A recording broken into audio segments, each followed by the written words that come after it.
Hello, everyone, and welcome to SmashBoxxTV podcast 580. Just a week short of an anniversary here. Yeah, 12. Like that. I guess it'll be year 12 coming start up of our next 12th year. week.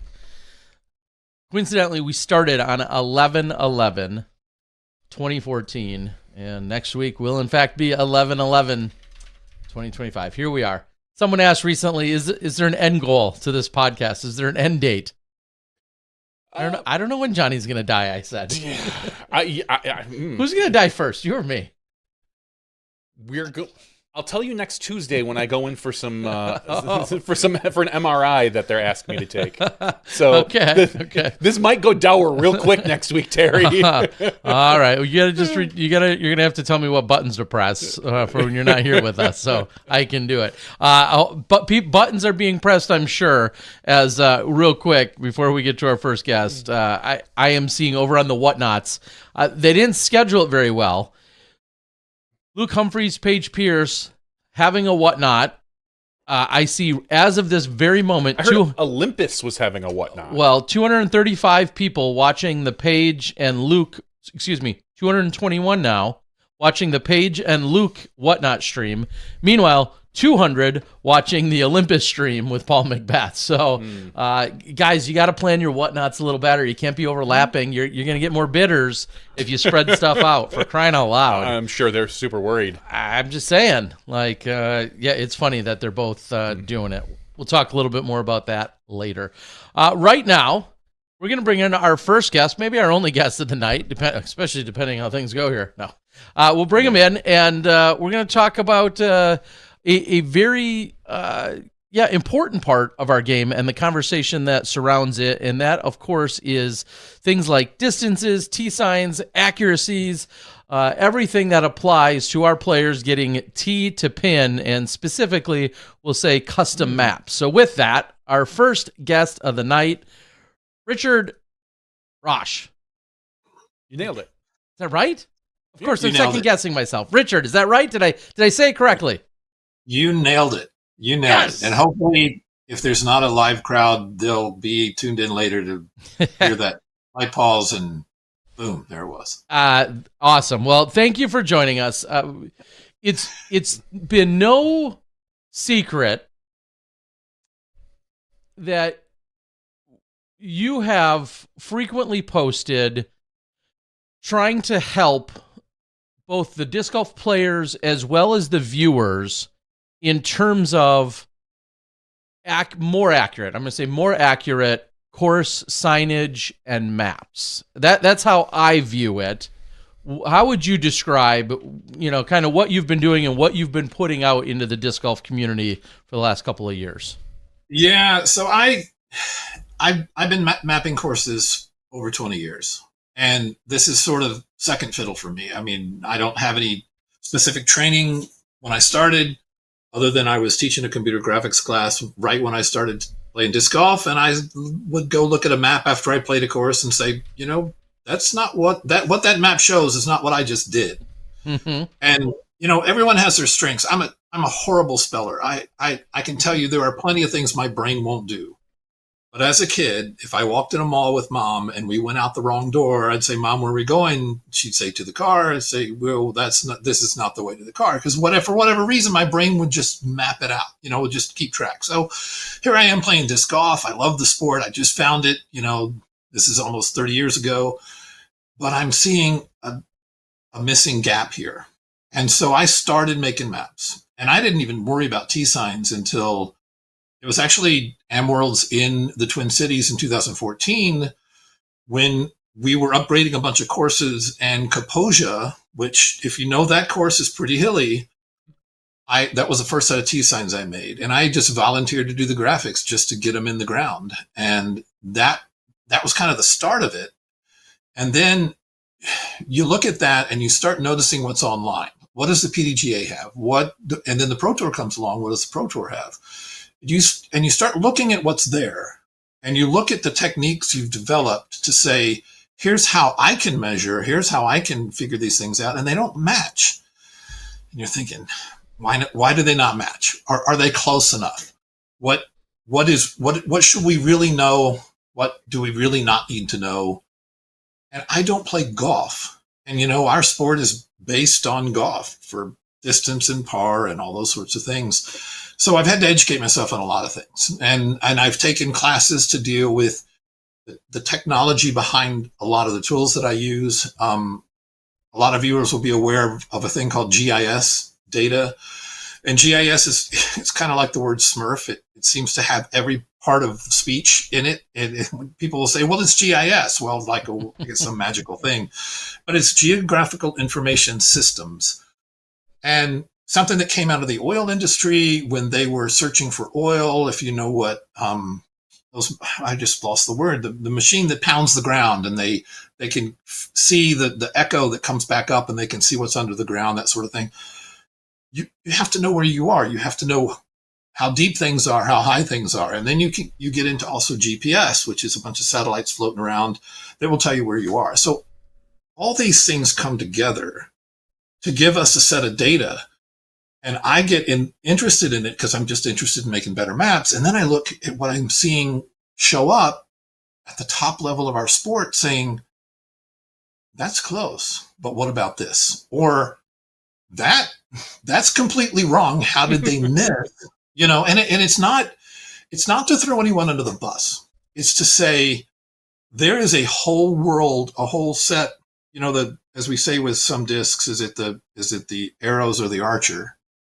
There are a whole set of arrows we are not using when it comes to mapping. Do we need them? That's the constant question. How far do we need to go? Do we need to show a player better how to do what they're doing? Do we need to show a viewer better how to understand what they're seeing? I think, and I'll just cut to this too, my least favorite phrase to hear in a commentary is, well, the camera doesn't tell you how steep and camera lies. There's nothing wrong with that phrase, except there is a way to show it where the camera doesn't distort it. And there is something you can do. And the Pro Tour and especially the PDGA aren't quite doing it. And that's why I've been putting samples in.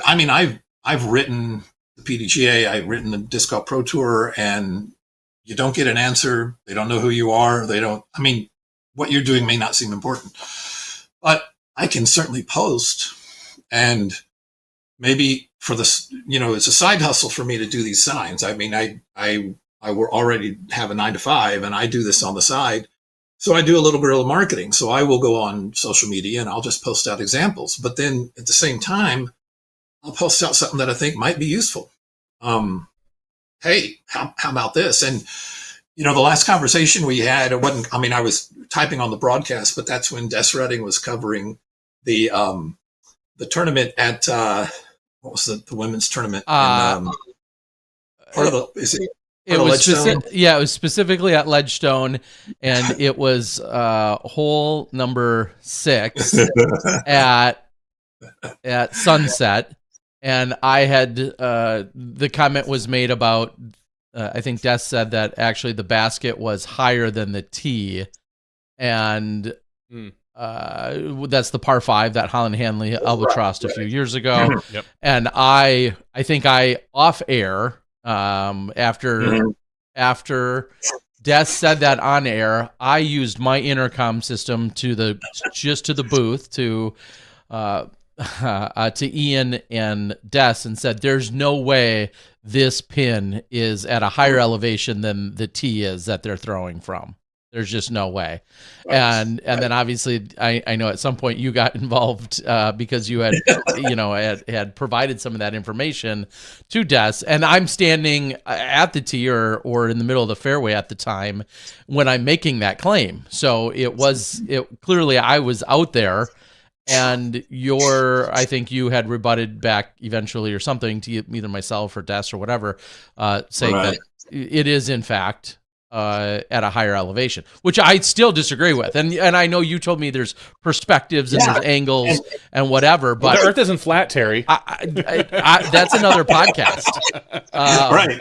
but I still, even after standing in that fairway, I feel like I disagree. And I'm not saying your math is bad or that you don't know what you're doing. I'm not stating that. I don't know if it just really comes down to a few feet one way or another of where one is versus the other, and then some. I don't know, but maybe elaborate. Why am I so adamantly saying that that's not the case, that pin is not at a higher elevation than what the tee is? I think if you took 50 people out there, 45 of them would say exactly the same thing, including myself. And there are very good reasons why what the eye perceives is not what's actually there. And part of the problem, this is the same thing I have run into when I have done tee signs for courses, or I've given someone some data to a course, and they say, "Oh, I think it's got to be 40 feet off the tee," and I say, "Well, it's actually 28." But why do you see that? Because it always looks steeper. Downhill always looks steeper.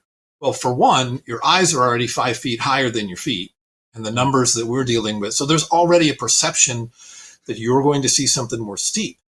But the other thing about that particular hole, when you're standing on that basket, and you have the water in front of the basket, the downhill is actually when you're looking back at the tee, is to the left.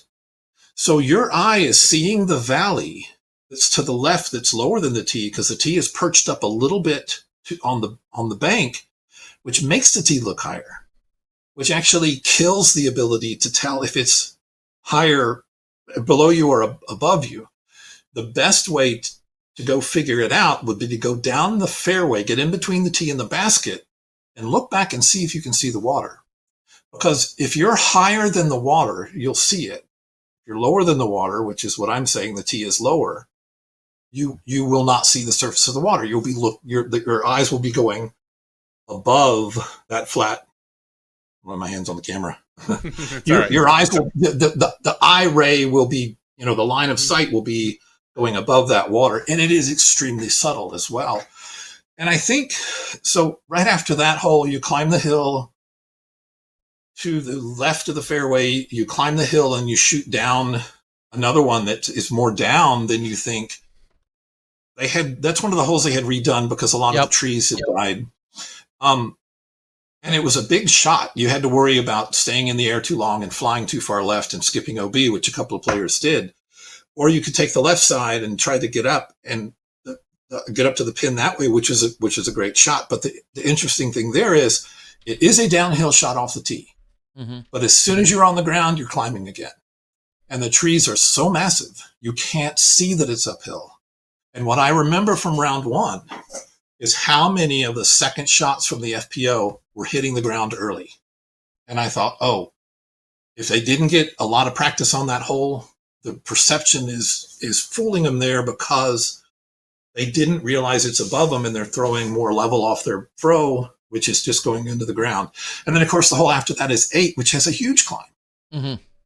And that was another one where, was it Merch or one of them that went way super, or was it, I don't remember who it was. One of the players had taken a bathroom break before they walked up, and you were announcing that, or Des was announcing they're going to be really sad that they're that far left. But that uphill shot, the wind gets under the front of the nose of the disc being up, and it really, really sent it to the left because it was so uphill. So what I would like to show in a map is a player at home who doesn't get to see any of that, doesn't get to experience any of that relation, has a chart in front of them, whether or not it's a PDF they could download like they do now. They could say, "Oh, look at the climb. Oh, no. Oh, the wind is out of the whatever direction, and the tee has a compass direction on it." And you say, "Oh, look, here's the wind's going this way." So as soon as they throw, it's going to. And then what would help announcers as well? I mean, do you need detail for a 250-foot mid-range putter shot? Probably not. But when you start getting into your par 4s and your par 5s, and you're having to deal with, what did we see where Of course, as soon as I'm talking about it, all the names and everything goes out the window. You're good. It was Calvin. Was it hole 18 at the course that they redid, and then they went over and played the golf course. Ivy. They did 2 days. Ivy in New London. New London. And remember when he was off the fairway so early and he got that miracle kick that kicked him back out? Yeah. Yes. Yeah. There is no way on camera because I'm watching at home thinking, how would I map this? How would I, how far down the fairway was he?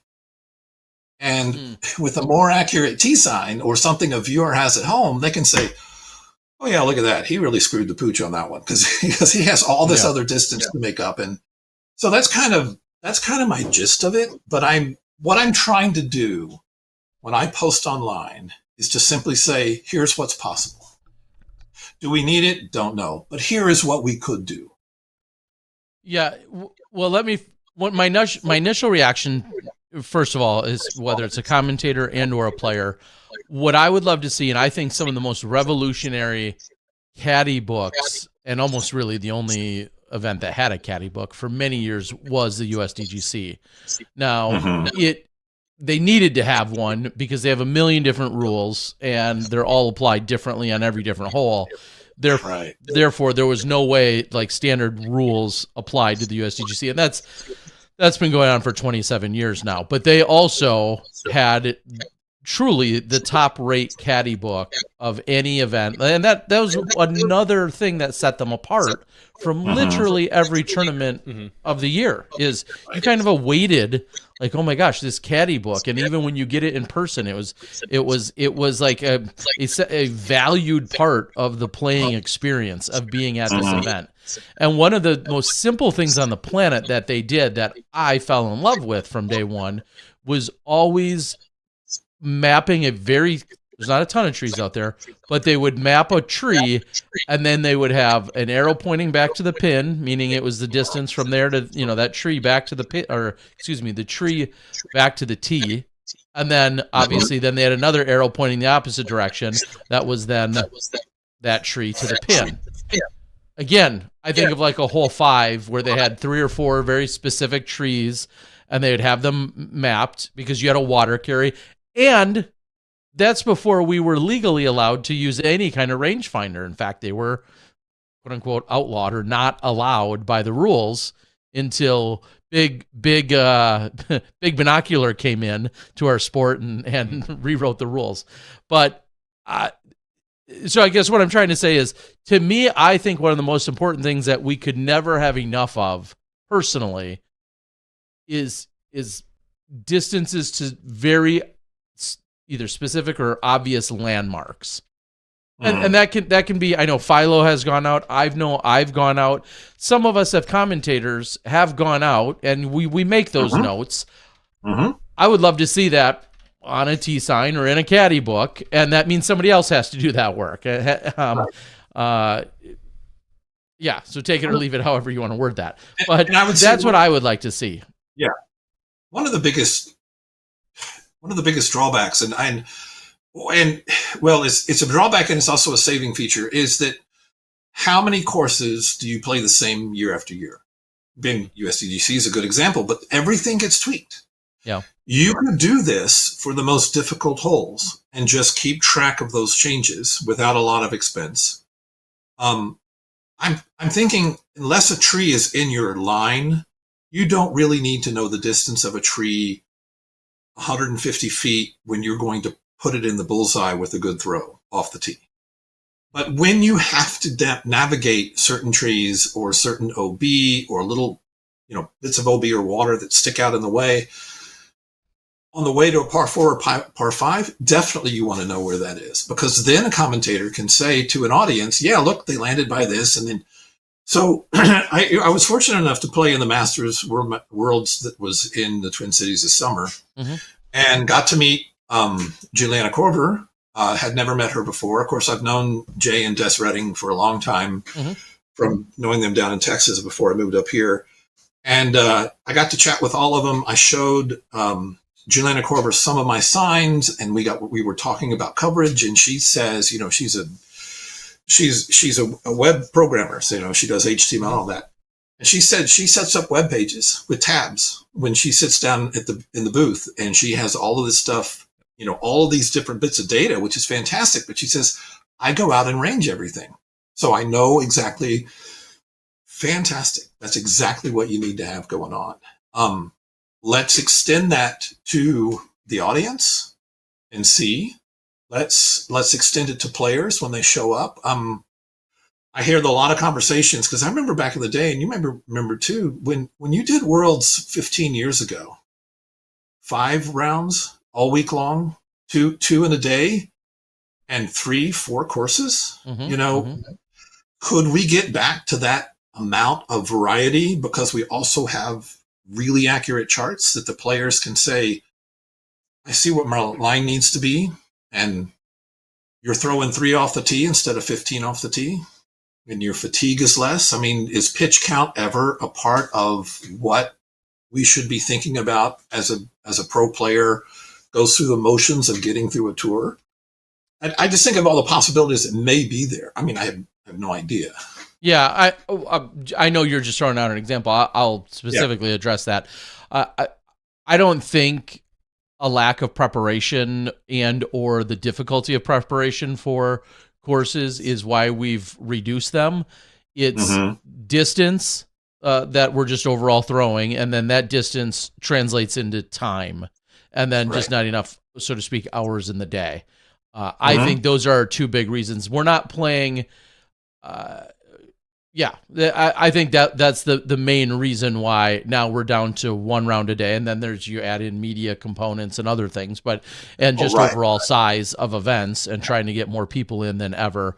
But for what it's worth, I'm not disagreeing with the premise of like, hey, if these players had more information, could they prepare better? That certainly is true. They could potentially, but I think even if that was the case, if a round still takes 3.5 or 4 hours to play it, regardless of how prepared you are, just because of the sheer length of the event, I don't think we're going to necessarily get more golf in as a result. But they could practice more efficiently, potentially.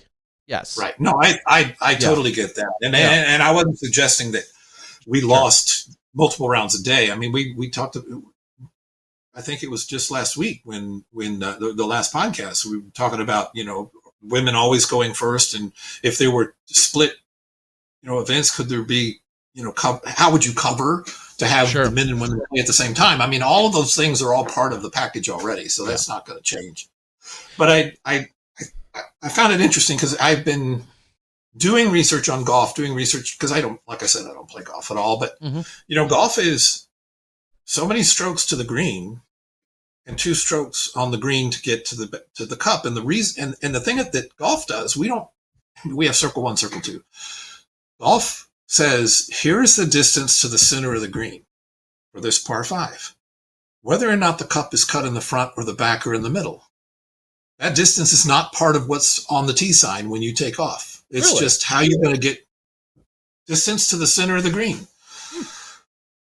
And we take it, I think, and this is going to seem backward for someone who's so into detail, we take it too far, I think, when we say that this hole is 1,001 feet. The basket you land in is more than a foot wide. So there's already a reason. Why do we need to know the nearest foot? And when you strike a ball, it's on a tee, on the ground, right at the tips, right at the markers. We can throw from anywhere on the tee pad. We could release from the middle. We could release hanging out over the end. What is really the distance? And then how do we calculate angle and straight line and curved line? And so all of my tee signs are always rounded to the nearest 5 feet, just because I don't think that detail matters down to the nearest foot. No, I can understand that, especially growing up when our tee signs looked like they were created in MS Paint. They came straight from like DGA. Usually, you'd order baskets and tee signs, and there would be some stickers. You literally put stickers. And you only had an 8.5 by 17 or an 11 by 17 space to work with. So whether your hole was 1,200 feet or 12 feet, you still were using the same amount of real estate Exactly. to depict the hole with some stickers. I don't have a problem with the accuracy of the holes. If they put 1,001 feet versus 1,003 feet, everything is going to be a little bit off just based on if they laser the basket, if they laser the front of it, if they're lasering the top of it, the pole, however their accuracy. We always used to talk about, you have a big dog leg left. What is the distance? Where are you taking it from? Are you taking it from the center line of the fairway? Are you taking it, direct tee to basket, which could cut off 100 feet on any given hole? Right. Are you going direct line to the basket, or are you following a proposed fairway when you are usually measuring these out? So when I'm measuring with the software that I use, it's a plugin I use with Adobe Illustrator, and it handles the GIS data for you. If I draw a line, it will tell me the distance. And I usually put a formula in the plugin that rounds to the nearest 5 feet, just because that's where I'm going to end up anyway. But I'll also leave the raw footage, point whatever, feet out there. When I curve it, it updates the number. So I can curve, if you're going to land on the bullseye in a shot off the tee, you're within 300 or 450 feet, and a pro's going to land there, then I'm going to curve the flight line and tell you what that flight path is.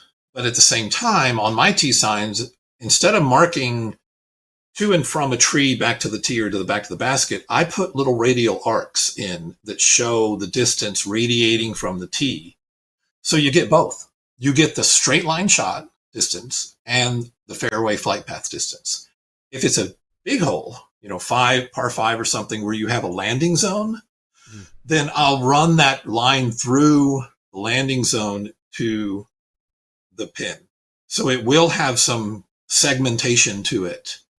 But at the same time, unless you're doing a almost 90-degree dog leg, when you do a slight curve, you don't add as much distance as you think. It's like I was saying about the downhill always looks steeper, more downhill than it really is. When you slightly curve a line, you don't add much distance. And here's a comparison about how much arcing actually changes distance. And we got to do a little geometry, so I'm going to apologize ahead of time. Oh, jeez. Am I going to have to know radius and circumference? My protractor out? Pi r squared? Yeah. Yeah, sorry, to nerd time. You have to flash something up on the screen. Yes, radius. If you wrap a string around a basketball, and then you want to add enough length to that string to make the string 1 inch away from that basketball, how much string do you add? And it's basically, I think it's 2 pi r, so it's about 6 inches. You'll need 6 inches more string to get roughly, 3, whatever pi is. And there's going to be some math people in there that are pounding their keyboard right now. So, yeah, it makes sense. But anyway, the whole idea is you've added 6 inches of string. Now imagine you're going to do the same thing around one of those giant oil tanks, the ones you see near a refinery that hold the oil, and what are you going to have? 500 feet of string around it. And now you want to move that string 1 inch away from that tank. It's the same amount of string as you took to extend the 1 inch around the basketball, because the formula says you did it 1 inch. Mm-hmm. When you take that curve of a fairway and you slightly curve it, I'm trying to get my hands on my camera. Sure. When you slightly curve it, you might add 10 feet, but it's not until you start to do a dog leg, like a lot of the holes that we have where you have to throw to a landing spot, turn the corner, and go through the woods. And if you measure straight to the pin, you haven't done anything, because there is no single shot to that basket. So there's no reason to know the single distance to that basket from the tee. No, you're right. I also think of how I might approach a hole versus how Simon might approach a hole. A 330-foot shot, I'm taking a much more direct line. Simon might look up and go, what's good here? A 450-foot spike hyzer. And at that point, his angle is way different than mine, as he's going maybe up above and beyond some things. But I understand, like, you can't figure for every particular type of shot. Yeah. Right. The beauty of having a measurement, then again, is when the tee sign shows someone who's not on site at home, looking on a phone or small camera, small screen, that they can tell what's going on and they can say, oh, that was just the most amazing thing I've seen. When you're there in person, for example, if you think of hole 15 at the Black Bear Preserve, because that's the closest Pro Tour to me, so I've been on site for that. That's the one where they shoot from a little platform that's near the Mississippi River. The water's right behind them. And there's this goofy Mando, not goofy, but the Mando's great. There's a tree Mando on your right, and there's a hill behind it. So you have to go below tree branches, above the hill, and then you have to slightly turn to the right to start heading up to the basket. And your tee shot is hardly ever more than half of the fairway length to get there. And one of Simon's shots he did was to just simply go over the top with this gigantic Annie. And all he had to do was make sure that he was inside that Mando line and then let whatever south wind was there just take that disc. And he seems to do it every year. And it's an amazingly long shot. When it lands on the fairway, it's great. When it lands way off to the unmowed part and he has to go find it, there's no OB there. As long as you made the Mando. Well, there's OB, but not on that side. And then all he has to do is just fire a shot, a big hyzer out of the weeds into the pin, And so those are the kind of things where, you measured the fairway, but what he just did is not what you measured. And it doesn't matter because it's still amazing golf and amazing shooting. And it's one of those, why let the facts ruin a good story? So, you don't care about the numbers.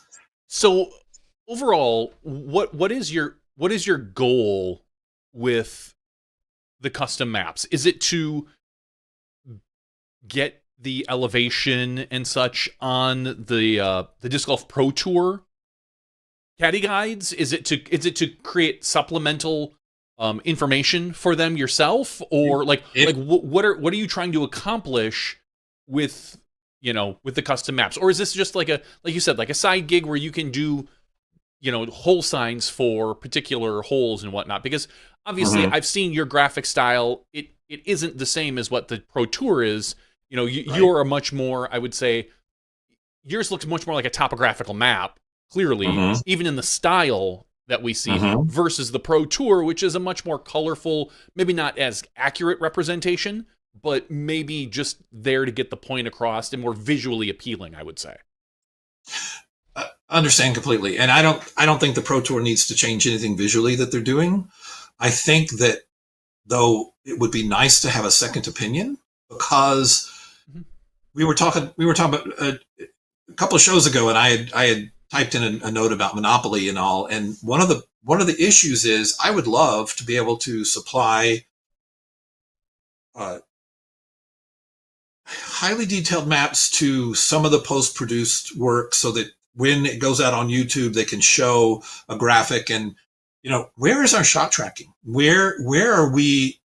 Golf has it, and golf does these really great where they show every shot that was on the fairway that day, and then all the ones in the water and all the ones in the rough and we could do shot tracking. But what I would like to be able to do is to supply some information that's not already there and to help avoid errors that creep up. And I know that part of the logistics about this is you've got a rotating show that's going to come to town, and it has to put on a show, produce a product, get people to play, get people to show up, get people to watch, and you rely on a ton of local volunteers to help make that work. And I think some of the issue might be, hey, when we scouted this out and we said this is what we're going to do, and someone lasered it for us and sent it in and something changed, where's the second opinion? I mean, where did Joe Mess come from? There's a guy with a camera. He just went out and started filming. Did he even have permission of the TDs? Doesn't even matter if he did. He just showed up and started doing it. If I had enough advanced information, and the preserve usually does this, they usually set the Black Bear up 2 weeks ahead, and I can go up and play it, pay my fee, play it, but I can also measure it while I'm playing, and I can make the samples. Most of those, if you see a sample online, because I'm in St. Paul, Minnesota, if you see a sample of a course that's outstate, I haven't been there. And I usually, because the GIS data can give you some crazy good accuracy, I can watch a practice round and I can watch one hole and repeat the video enough times to see the detail I need to see to make one of those maps, even if I'm not on the ground. So that's possible as well. So I think much like, you were talking about, getting your foot in the door, so to speak. Much like someone like a Statmando who just started doing, and then at some point started providing their information to the Pro Tour, and then became a valuable resource to where if they stopped, it would be a detriment to the Pro Tour. Is that right? Do you think that's your approach, or is that not realistic for you? I'd love to be connected in some way to say, hey, here's what we think's going on. Can you verify this for us? If you picked a hole right now and said, hey, I'd love to know what the elevation is. If I can, the data is probably out there, the elevation data. If I can figure out where the T and the pin are through an aerial photograph, or if someone sent me the GPS coordinates of it that were accurate, not mobile device, but actually had, you can go out there with a more sophisticated tool and it's more precise, and you could send that stuff off. And then basically the elevation part is just knowing where you're plotting on the ground and what the elevation there is. And the USGS does a lot of this. It's called LiDAR. You've heard of the LiDAR stuff. Yep. Most of it is gathered for flood maps. And the thing about GIS data is it has so many uses. If you know the elevation of an area and you know how much rain is going to fall, you know how much the creeks are going to rise. And the GIS data also tells you what soil is there. And the soil will tell you how much of that rainwater is going to get absorbed and how much is going to run off. So all that math can be done very, very accurately to say 2 inches of rain here within 12 hours puts the creek this high.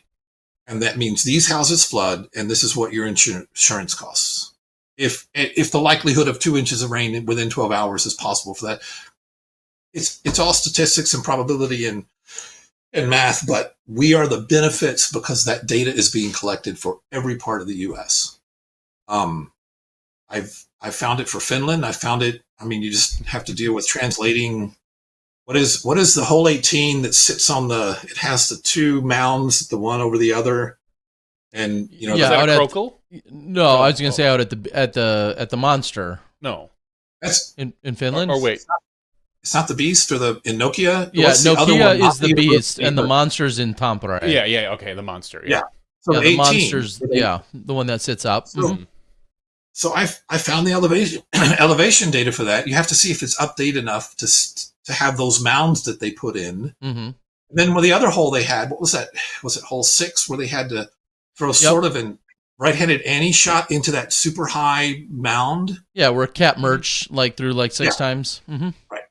That one, sorry, the elevation data is there. So I know how high the basket is above the rest of the terrain. That's knowable. Is it usable? I'm still trying to figure that out. What I'm saying is that, and then I'll say the other is, I keep track of these tournaments, and I've got all this data on my computer, and I get them all mixed up. It's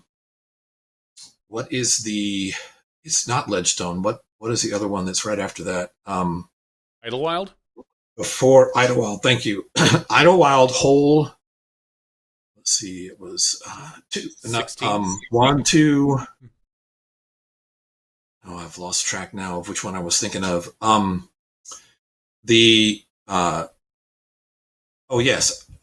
see, we have 4 was the newer one that went over 2 ponds. And then it goes over a pond, and then it goes down through the ravine, the tight hole in the trees over the little creek, and then back up the other side. And then hole 5 is the one that plays along the lake. Yep. So Idlewild this year had elevation profiles from the Pro Tour. I have no idea who did them, but hole 5 was backward. Hole 5 showed. I saw that, and I assumed it was honestly that they had reached out to you. Because you had notoriously, so to speak, had been putting these out there, and so I had seen those, and I thought it was an interesting addition to their caddy book. I wonder if they got that from the TD. It seems like something that the TD would provide, and that the Pro Tour wouldn't. But the interesting thing is the MPO profile is close. The FPO is backward. It actually shows the basket tee height wrong. And I think it showed it climbing up to the basket, but there's no way it could because the FPO's tee is off to the right from the MPO and it's higher up. And then 18 was also incorrect. 18 showed it going over. So 18 has that hill going through the tight woods. Mm-hmm. And those shots like Calvin's that were really fantastic. And they're buzzing over that hill like 1 foot high, but that's what's going to carry it down the fairway the rest of the way. Their elevation profile showed it dropping and then leveling off. And I think slightly dropping again to the basket, but it doesn't. The terrain climbs back up to the parking lot. And even though it goes slightly to the right, the terrain is still up. And that profile, like the back half of that fairway was wrong. Sure. And so that's the kind of stuff you like to see, let's fix this. Let's show what this is. When I first started doing this, and I can tell you a story. In fact, Terry, we had met once before. We had tables set up next to each other at the Fly Mart for the Solinsky at Crown Point, Indiana, in 2018, I think it was. And I had set up a whole bunch of maps and all this sort of stuff, but I made all the maps for that tournament. I made not tee signs, but the overall maps for the layout, because that's when they had to change a lot of stuff because they had been hit by the emerald ash borer. Yep. And they had massive ash trees come down. And so I worked with Jay Svitko. He sent me probably 300 or 400 photographs of the fairways so that I could put trees in the right place. And there's contour lines on there so you could see elevation. And I'm not sure if I had marked elevation like the basket's 10 feet below the tee or whatever, but you could see the terrain. So you could at least tell that, I'm going to throw over a ridge or it's downhill or whatever. And a guy walked up who at the time was a sales rep, a regional sales rep for Innova. He walked up to me. He was holding a box of Innova discs because he was taking them to someone's booth.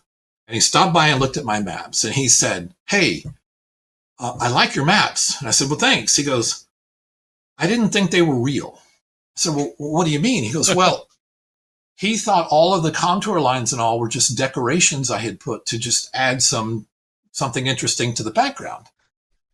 At least that's what he implied. He says, I thought this was all fake until I went out and practiced. And he said, "This is exactly what's there." I mean, he was very appreciative because he could see that what the terrain was showing is what was. And I said, "Well, thank you." And he said, "But I'm not sure they're necessary." And earnest as he could. And I don't know how I thought this fast, but I looked down at his box of discs that had putters on one end and drivers on the other. And I said, we didn't think this was possible until Innova put an edge on a disc and showed us how it flew. And he just rolled his eyes and grinned. And, I'm not making that big of impact. But what I'm saying is there is a set of tools and a set of data out there that we could be using to just push a little further forward. So who knows where it'll go? Do you feel like, or do you think that maybe what's a good way to say this? Course designers, someone like a Terry, someone like a John Houck who goes out and does this.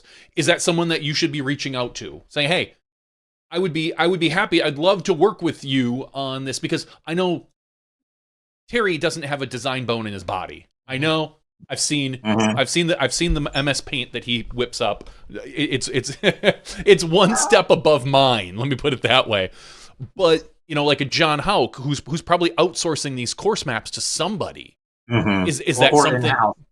Yeah, right. I mean, is that something that you should be looking into more often for these new courses that are going out, or maybe retrofitting some of the most popular courses out there? Is this something that you're attempting? You're reaching out to people for what exactly? So I set up a website. I do this as a side hustle, and I'm certainly not running a sales pitch right now because it's not the point of the conversation.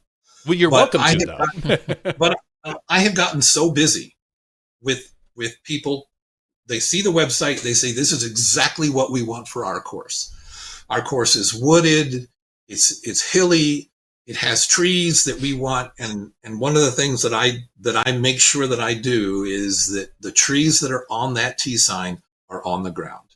I'm not filling in like this might be here and this might be here. You can dead reckon off the T sign that says that 150-foot tree that you need to go around is how you're going. And so the idea is that you've got some guideposts in there so that you don't have to memorize every shot when you can walk up and say, oh yeah, this hole, this is the one where I took such and such driver and I flew it around that tree and it skipped into because the terrain is tilted, or I had to make sure that I didn't skip too far off, those sorts of things. So yes, I am selling T signs. Could I do it full time? I'd love to, but I'm still working on who the clients are. Yeah. I've got a course in Virginia. I've got a course in New York. I've done a bunch of courses where I'm from, back down in Texas. Chris Vandegrift, was the TD for the Texas States, down there in Houston. And, he's a course designer and course fabricator. And he and I have worked on lots of projects. In fact, we have one down there that is going to be the cornerstone combination metal frame holder, the whole thing that, like, if you're tired of putting T signs in and have the tractors run over them when they mow, this is the Sherman tank of T sign, and so, he works with me. He'll send me the information. If I go down to visit family in Houston, then I'm out, surveying courses for him and that sort of thing. My wife is a backcountry hiker. She does solo backcountry hiking. She's spent 6 weeks in Canada, and she's in Nepal right now, not near the avalanches, fortunately. Mm-hmm. I'd love to be on the road with her, taking her to a trailhead and then going out to a disc golf course and mapping it or whatever, and then go pick her up at the other end of the trail. And, there's all kinds of possibilities. But the other thing that I've gotten really good at is remote mapping, is figuring out what I can figure out online. And then letting someone on the ground there fill me in on, I put a proof online. My website, I put proofs of every course. The client goes, looks at the sign, said, hey, I think this should be over here. Or, oh, that tree fell down in a storm while we were putting the maps together. Take it off the map. It's not there. And let me say the reason for the name, Custom Course Maps. And I'll give a shout out to my friend Tom Marcus, who's a Twin Cities local tournament director. Everyday disc golf? Everyday disc golf. That's exactly it. He, and I've got there's a stack of MVP behind me on the table over there. I make maps for his tournaments because he might update the layout or safari a hole, and I can customize a map because I already have them in Illustrator. I just go in and change this, update the distances, put it online. Then he can send out a map so people can practice the course, that sort of thing. And he keeps me supplied with whatever player packages and that sort of thing. And we just rolled up to, he has tournaments at the Preserve coming up that he's putting on, and they put in a new simple course there that's a fantastic, especially during the winter, to go up there and just toss some discs, lit up baskets so you can do it in the evening. But there's no overhead map, and he's doing a turkey trot for Thanksgiving, the week before Thanksgiving. So we rolled up and measured the entire property, 4 courses, about 190 waypoints, spent all day Sunday. And I didn't do it for the Preserve. I did it for Tom because he wants good maps for his courses that I can customize the map, customize you can add the map. You can put your sponsors on the map. You can do all the things you need to do to highlight that tournament. And even if you're not handing out paper maps, which, when I started this, that was the way it went, you can still have them online. You can still have them available for people to reference and say, this is what this tournament is, instead of, oh, they haven't updated UDisc yet. This doesn't, right? Or are we doing this here? You get a map that says this is what the show is for the weekend. And that, I think that kind of thing is just to show the accuracy and to show it up to date and to show it's current. I think that's extremely important. And I think we just need to be pushing that part of it forward as well. Yeah, I think I don't disagree with any of the logic. I think, like so many other good ideas in disc golf, it's just a matter of how does it get funded. right? Where does somebody budget? Somebody has to budget to then pay you to do all of that incredible work. It's a matter of recognizing that it's a great addition and all this detail is needed and should be available, but then adding to the budget that you're going to then be offering your skills at whatever that rate is. That's all part of it. Yeah. I showed these to Gannon Burr at the Preserve maybe 3 years ago. He was in the Prodigy tent, and I said, "Hey, Gannon," and I just had my little phone out there, and I was just showing him some of the stuff, and he goes, "Man, I'd love to have those to practice." And he's the type of person too that just eats more than most. He eats up everything disc golf, any little bit of stat or fact or figure. I think he's the type of person with the brain that would probably lock it away and pull it out at the most needed time. Where you've got some players, probably like a Bradley, I'll say Bradley Williams, just because he's been around for so long, who probably plays a lot more on feel. He walks up to a course and he walks up to a hole and he's like, he's not out there probably, ranging every 280-foot shot because he's thrown 100,000 of them, and he's just like, yeah, it's about 280. I'll get within 25 and I'll hit my putt. Whereas if Gannon is, I want to be under the pin. I want to be able to make sure. And I think it's obviously it all depends on the type of player that would take advantage of that type of information. Yeah, the golf industry started with yardage books. Golf is centuries old, and yardage books started in the 50s. And yardage books started because Arnold Palmer and those guys were making notes. They were taking notepads out and they were drawing fairways so that when they came back and the reason that works for golf is how often do they change golf? It changes so little. I mean, they move 3 trees and NBC is telling you for 30 minutes about the 3 trees that were moved, because there's so little change. Yeah. And we do a ton of different, but it doesn't mean it's not impossible to keep track of that stuff. And I think also the investment, one way to think about it is, if you started where you said, we're going to do the accuracy on the hardest holes. And once you've done the groundwork for a New London or an Ivy Hill, who knows what it is, you already have it in place for the next year. And now the OB line has moved 20 feet this way, or we moved another basket position.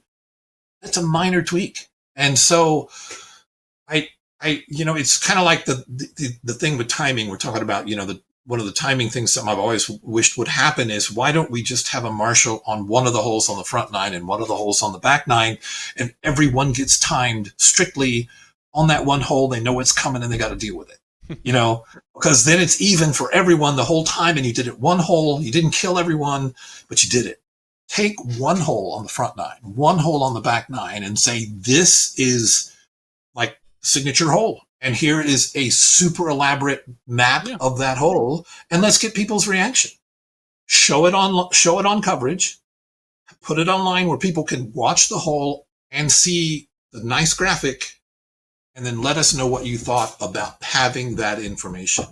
Well, I'll tell you right now that everyone will love it, and it's the one thing where and I know because being in, and Terry can probably vouch for this as well. When you give someone a taste of something like that, they want more all the time. It's hard to go backwards. Look at the Pro Tour, as Terry has talked about, and I've talked about the Pro Tour purse. It was $350,000 2 years ago or whatever it was, and now it's back down. Like, just even when we were at DDO many years ago, maybe it was GBO at the time. Jomez did the overhead hole map where they overlaid landing zones and things like that, and which you can do at GBO because there's not a lot of tree cover. People were clamoring, how come you don't do that all the time? It's because it takes a lot of effort and a lot of time, and especially the post-production guys who are trying to pound things out overnight, it's hard to get some of that stuff prepped. So I know exactly what would happen. People would love it, and then the control room would feel maybe obligated or just kind of like, all right, cool. The birdie zone ads that we get every 9 or 2 every 18, 1 every 9 holes or something like that. Maybe it's not even that many. Maybe it's 1 every 18. It's one around. Those are great, but those also take the control room 20 minutes or 30 minutes to prep every time. And people ask, people clamor, why don't we see this all the time for every par 5? but maybe that's where I plug myself in. Maybe, yeah, and maybe I do a birdie zone map for you, and we all know 3 weeks ahead of the tournament, so I have time to go gather the information. Yeah, I mean that's and again that's something. Yeah, that's something you have to, as an entrepreneur, that's something you have to sell. And maybe you're right. Maybe you do eat costs for the first 6 months or a year, and then see if it's something that you can pursue, or see if it's something that they want. That's kind of how half the disc golf companies start in this. Exactly. And the other problem is if I had a birdie bag, or if I had something, I'm not creating a product that the tournament is using. So it's hard to do a product placement for an invisible product. You know what I'm saying? I don't think so. Unless it becomes part of it. Oh, sure. But right now, if I were to make a caddy book that says, here is a detailed map of all the par fours and par fives, let's give it out to all the pros, and hopefully, is that really the way to go? Because if they're not used to using it, they're not just going to open up this book and start walking up and down the fairway looking at their notes, that sort of thing. So you have to approach it, and I'm willing to take the risk. And right now, while it's a side hustle, I'm not using it to pay the mortgage. So if I have to take a gamble, I can take a gamble. But I think part of it is, let's talk about what's possible, and let's see what we can do and see where it works. If we have people salivating over a highly detailed caddy book, is that an upcharge? Is that an upgrade for access? We already have different levels of access for DGN coverage.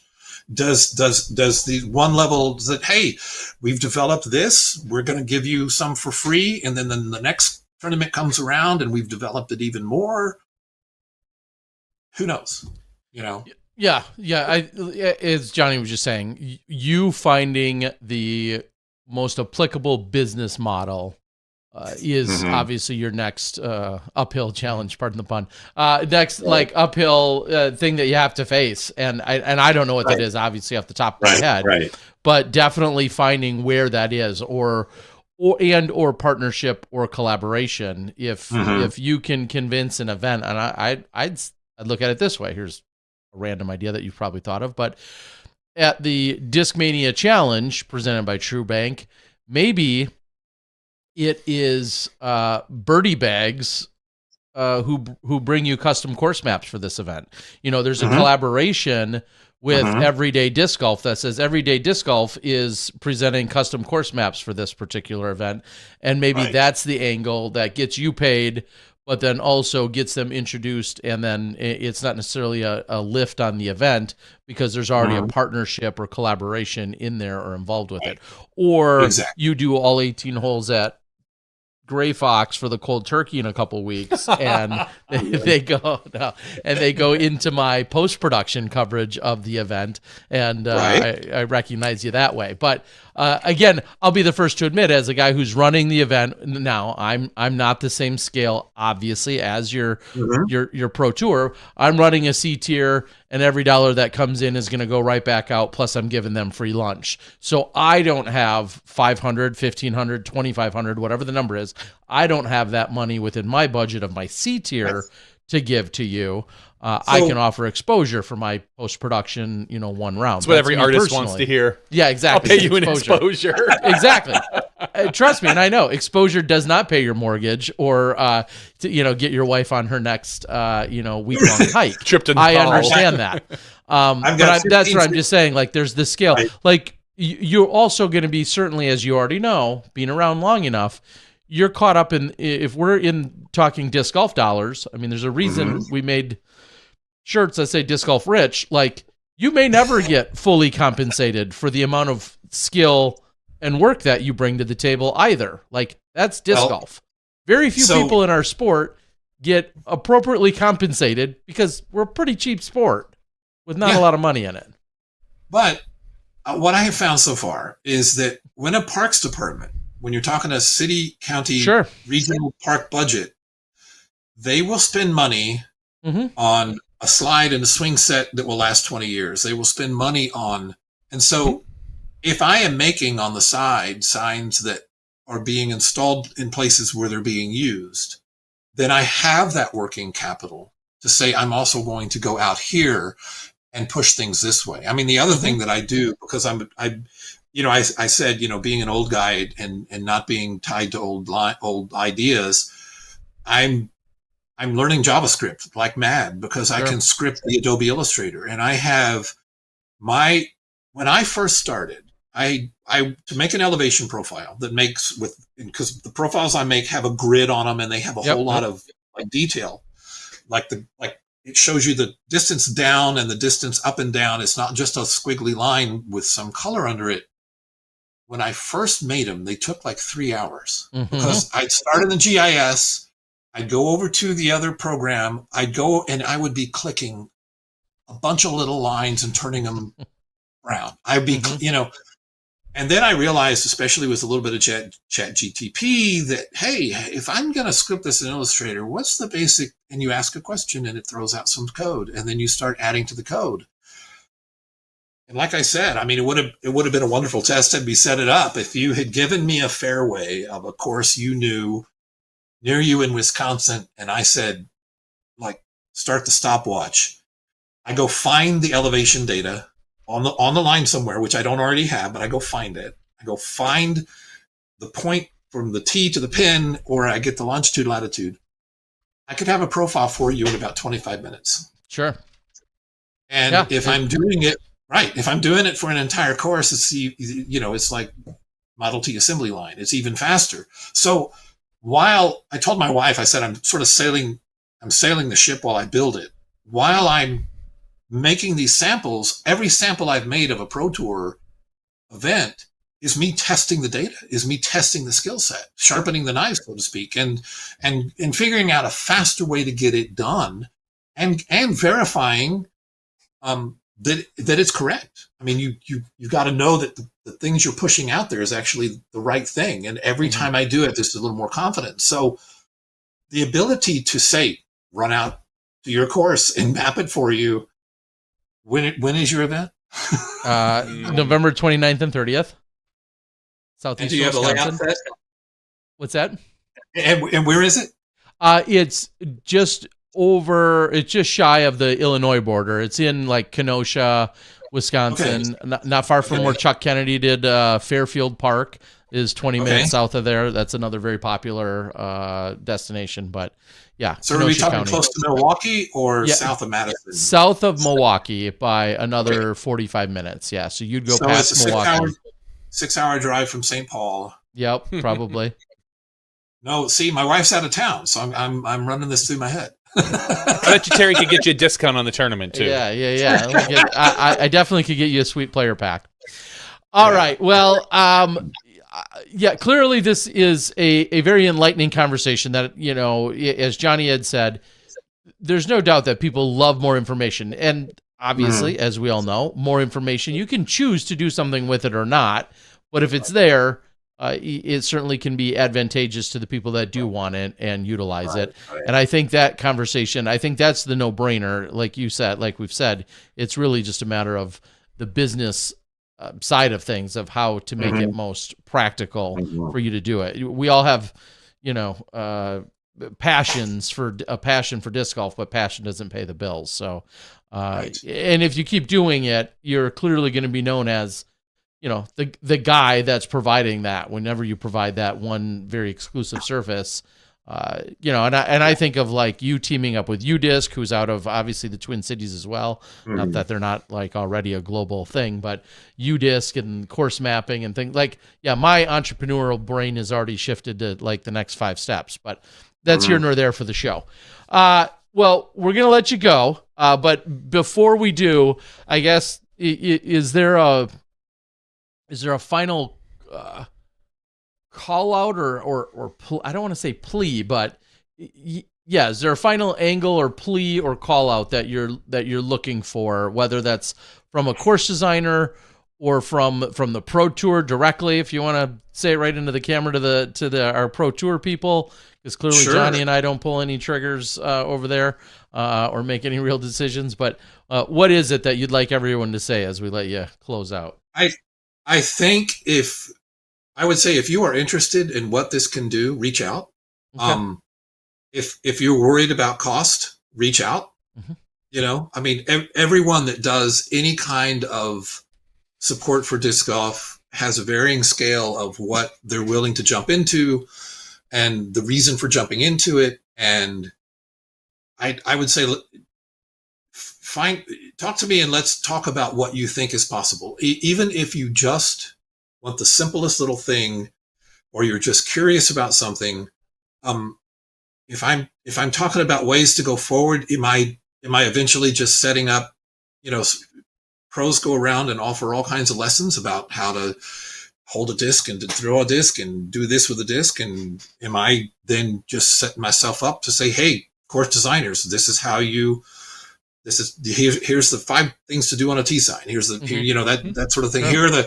Here's a little, well, like you have the disc die, the Dyers Guild on. And basically he has a kit. Here's a kit. You can start dyeing discs. I mean, that's the same kind of idea. Should it be that? Should it just me be figuring out a way to support myself by sharing the knowledge? Could it be that? There's all kinds of things. And I think, I would encourage people to explore the website. If you go to customcoursemaps.com, there is a link at the top where I have loaded up almost every tour. If I have made a sample of something on tour, it's on that page. And usually it's a comparison between what was provided by the tour and what I would imagine could be done. And in various states, some are really refined, some are just sort of, sketches on this is what could be. And the whole idea is, just like I said earlier, show what's possible. What could we be doing? Whether, sky's the limit. And I know in conversations I've seen on Discord and other conversations I had with people that, it's GIS. Oh, it must be really expensive. Oh, it must be. Reach out. You don't know what's possible and let's have that conversation. It's a great time to be chatting about it because we're at the turnaround of the season, and now it's sort of, not everyone's not scrambling to get the next thing on the, next tournament done. We have time to sit back and think about what we want for the next round of whatever, so yeah. I love it. Awesome. Well, I put your website into the chat. I'll try to remember to add it to the actual show notes here once we get it fully published. Custom Course Maps. It's pretty easy to remember. It really is. And nothing for nothing, like shocked that someone in the golf community or in the landscape architect world or in playground equipment and design, like the fact that, maybe that's a bad one, but or mini golf, like the fact that no one else owned customcoursemaps.com is pretty awesome in itself. So I hats off to that one right off the bat. I love it. Excellent. So, very cool. All right, Richard. Well, thank you for joining us. Thank you for enlightening us with kind of your backstory, but then also a little bit of your vision here. And we look forward to hopefully having more information and better T signs, better caddy guides can only make us more informed and hopefully do a better job at it. It's not going to make me any actually smarter, but I can pretend to be smarter with some of your information. So for that, you deserve an award. And if we do this again, I'll get a better camera because my goodness. All right. Well, I look like I'm some Instagram old man filter going on over here. So I've got beautiful T signs and a terrible camera for these things. Some care about one of those more than the other. So you're good. All right, Richard, have a good night. Thanks for joining us tonight. Thanks, guys. I really appreciate it. Thank you. Thanks, Take Richard. Care. All right. CustomCourseMaps.com. Yeah. Love it. Yep. Richard, I think in general, not to Shark Tank this, but he should be reaching out to all of our top course designers. Yeah. He's got Chuck Kennedy right in his backyard. Kennedy, Hauk, you, EMAC, Avery Jenkins. Sure, all of them. Yeah, anyone like that. And just being like, hey, I provide these maps. Here's what I can do for you. Here are my options. Things like that. I think that's a good jumping off point, so to speak. And it sounds like he's already jumped off, so it's just a matter of keep going. All right, Terry, we have some events that ran this weekend. All right, let's get them listed up. The big one, which we don't say very often, is an amateur event. The NADGT, the Game Proof for 2025 NADGT North American Disc Golf Championship, the NADGC All right. Okay. The divisions that we really care about are MA1 and FA1. Oh, we care about them all. I mean, no, not really. Okay. Congratulations to MP40, Jason Niswanger, who won $1,000, and MP50. Jackson Beals, who doesn't have any money that he won, but if he won something, cool beans. But MA1 really is the division that we've seen some of our future stars show up. And FA1, yes. And FA1, exactly. Winning this, Parker Austin, shooting a -24, beating the field by 2 handfuls, 10 strokes. Squeaked it out. Just barely got that one out there. Took a 4-stroke lead after the first round and really never looked back. Just kind of more or less, other than the final round, picked up strokes every single round. Jaden Torres was tied for second with Noah Fail. And in 4th place, Colton Ball tied with James Collier, former guest of our show. Yes. So that is your... Was he our Am Nats winner or Am Worlds winner? Am Nats, because he was going to go to Am Worlds and try to win. Sounds about right. Which he didn't do. Sorry, James. But yes, so there is Parker Austin winning MA1. Going down, that was out of a field of 128, so that's a pretty solid field right there. FA1, someone who we've kind of seen a little bit of at the DGPT. And featured on the Disc Golf Guy channel. In a doubles matchup here in Wisconsin, nonetheless. Shelby Cohen. Cowan. Cowan? Mm-hmm. Okay. And we shall never forget that because we're from Wisconsin. Where and there's a her lot of mother cows. said cow, as in Cowan. And Cowan. that's the only reason why I can remember it. So All right. I'll share a secret here and now with you guys. All right, I will try to remember that, and I promise I probably will mess it up. Shelby Cowan. She's 909 rated. She won by 2 strokes over Hannah Keller. So Shelby... It's Kellar. I'm totally kidding. I was going to punch you, Tara. I was going to punch you. I'm kidding. All right, so congratulations to our 2 winners, Shelby Cowan. Now I got to scroll because I almost already forgot already. And, Parker Austin. Yes. So those are our NADGC champions. We may see them in the future. We certainly will. Again, we've seen Shelby around on the tour a little bit. She's caddied, and did she play an event? Yeah, she played at... did she win U.S. Women's in the advanced division, possibly? I think so. She for the FPO this year, she played in the Music City Open, took 46th.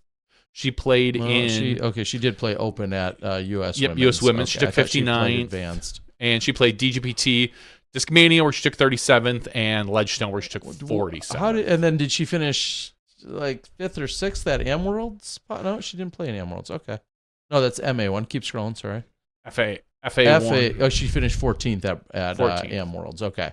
But yeah, and you've seen her traveling, hanging out, playing, and good friends with She's Cadence. Like 15? 15 or 16. 16? Yeah, I think she's 16 maybe.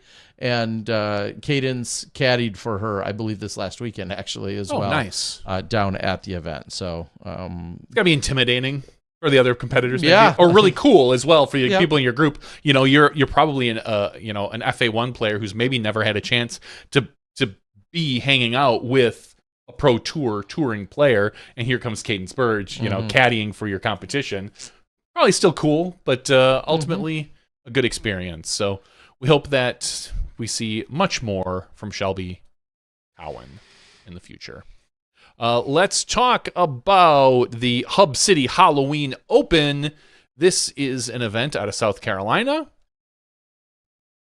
Ezra Robinson takes this one down. Congratulations, Ezra, shooting a 10 under. Jonathan Borzik was at 4 under. So Ezra got him by 6, taking home $1,300. Third place, Evan Scott.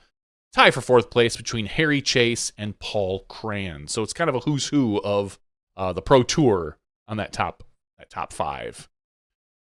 Down on the FPO side, Rebecca Cox wins in a playoff, over Chandler Ray. Both of them shooting +6. And Rebecca coming out on the better side of that one. In 3rd place, Eva Lysenko, who turned down cash might I add. So the cash went to Kona in 4th place, which it's an interesting time to turn down cash. I think an interesting time of the year. It really sets you up for the full next year. If you're turning down cash, you're immediately saying, next year I'm going to be playing the big AM events. The AM majors. You know, and you see she's rated 889. And go ahead and click on her if you would, please. I'm just trying to think. We've talked about her in the past. Yeah, where? Because she was at Throw Pink. Yeah, and she was one of the 12? 13, I think. Something like that. Either way, a very young competitor. Maybe even 12 because she was playing in 12 and under. At one point this year. So, nonetheless, a very big career probably in front of her. She's a junior world champ from earlier this year. Yep. And so we'll continue to see her probably play a number of amateur-based events for the next couple of years. But certainly knocking on the door of looking into that professional career, considering, she was a junior world champ, and she won the United States Women's Disc Golf Championship. So picking up 2 majors in the junior girls 12 and under division this year, which makes sense if you're 12 or 13 not to accept cash when you unless you're an absolute phenom where you're winning events, or but if you're top 2 or 3 at some of the biggest events, like a Ida makes a little bit more sense. She's a little bit older as well, but makes more sense to be accepting cash. It depends. Is your cash opportunity more or less than your allowance? I was going to say your babysitting fees. So what you charge to babysit. Congrats, and obviously a star that you're going to hear us talk about for the next decade. many years to come. And like you said, Kona receiving the cash, finishing just below her. A little update, of course, this weekend match play championship taking place coming up. I believe I saw Kona Montgomery saying how she is competing against Holland Hanley in her first matchup. We could talk a little bit about those, but she is competing against Holland Hanley. And then she also, I think, made a post yesterday saying how she wasn't necessarily feeling the best physically. So best of luck to all of our match play competitors. But Kona and Holland, I believe, are in the very first, their matchup. I don't know if they're the very first, but for each other, they are their first matchup is Kona and Holland this weekend. All right, moving on. Another one you got for us? Yeah, we'll go over to the Nevada Open, sponsored by Prodigy Discs. This Nevada, Missouri, obviously. You go. Well, that's what I was going to say. If you were gonna bet on that, Terry, where that event's taking place, I would say, Missouri, Nevada, and Missouri.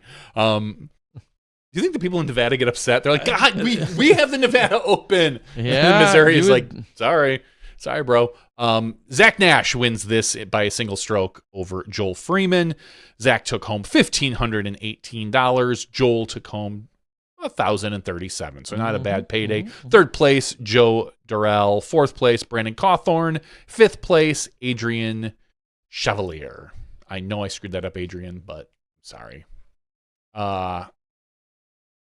And it doesn't look like there was an FPO field at this particular one. So Dixon Jowers, friend of the show, he won by 4 strokes in MP40. Attaboy, Dixon. Beating Ron Converse, which I think is just an accomplishment anytime you beat Ron Converse. Converse is almost thinking about possibly slowing down just a little bit. I don't believe that. I'm just saying. I don't believe it. I'm saying that he is no longer 1,000 rated. And like you said, it's something you hang your hat on alone, just saying, oh, I actually beat Ron Converse somewhere. And so that's what I'm saying.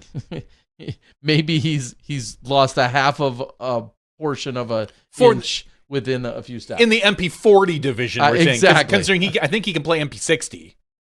I mean, I wouldn't say that out loud, but yeah. He might be. Yeah. I think he can, but I'm going to double check on what he's played. Yes. Yeah, he's played MP60 Exactly. this That's event, what I'm saying. All right. He's starting to almost think about possibly slowing down just a step by letting Dixon get past him. So, congrats. He probably let Dixon win. Felt Probably. bad. He felt bad for Dixon. Those are your big events this weekend. Obviously, we've got the match play coming up this upcoming weekend, DGPT match play. over in North Carolina, Charlotte. Hornets Nest, I believe, is where they're going to be playing. I am not sure, and normally I do have a pretty good idea of what the team, the commentary / media team is, but I am uncertain. I know it's not Perkins. I know it's not myself. I know it's not the Dosses. It's got to be Brian. It's in his hometown. I would assume it's Brian, and at one point I heard it might be Brian and Big Germ. Possibly is what I thought I heard. That makes sense. Don't quote me on that. I do not know. I just know it's not Perkins because I happened to talk to Nate Perkins today. We had an unrelated conversation, and I said, "Oh, are you doing anything with match play this weekend?" He said, "No." I said, "Do you know who is?" He said, "No, I don't know." And so that's how I just know it's not the Dosses. It's not myself. It's not Perkins. It's not Ian. So that leaves like 20 other potential people. I don't know who it is for sure, but I at one point heard Germ and Brian. So don't quote me on it. I heard Jim Oates and Crazy John Brooks. Ah, okay, that could be. And guessing. Dave Greenwell out in the field. Probably. Rebecca Duffy, maybe. Yeah.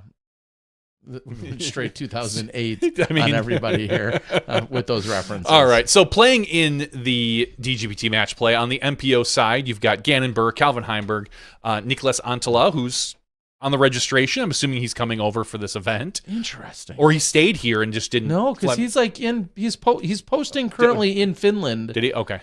And yeah, I wonder when he's getting here. But I feel like I've watched his Instagrams as recently as today.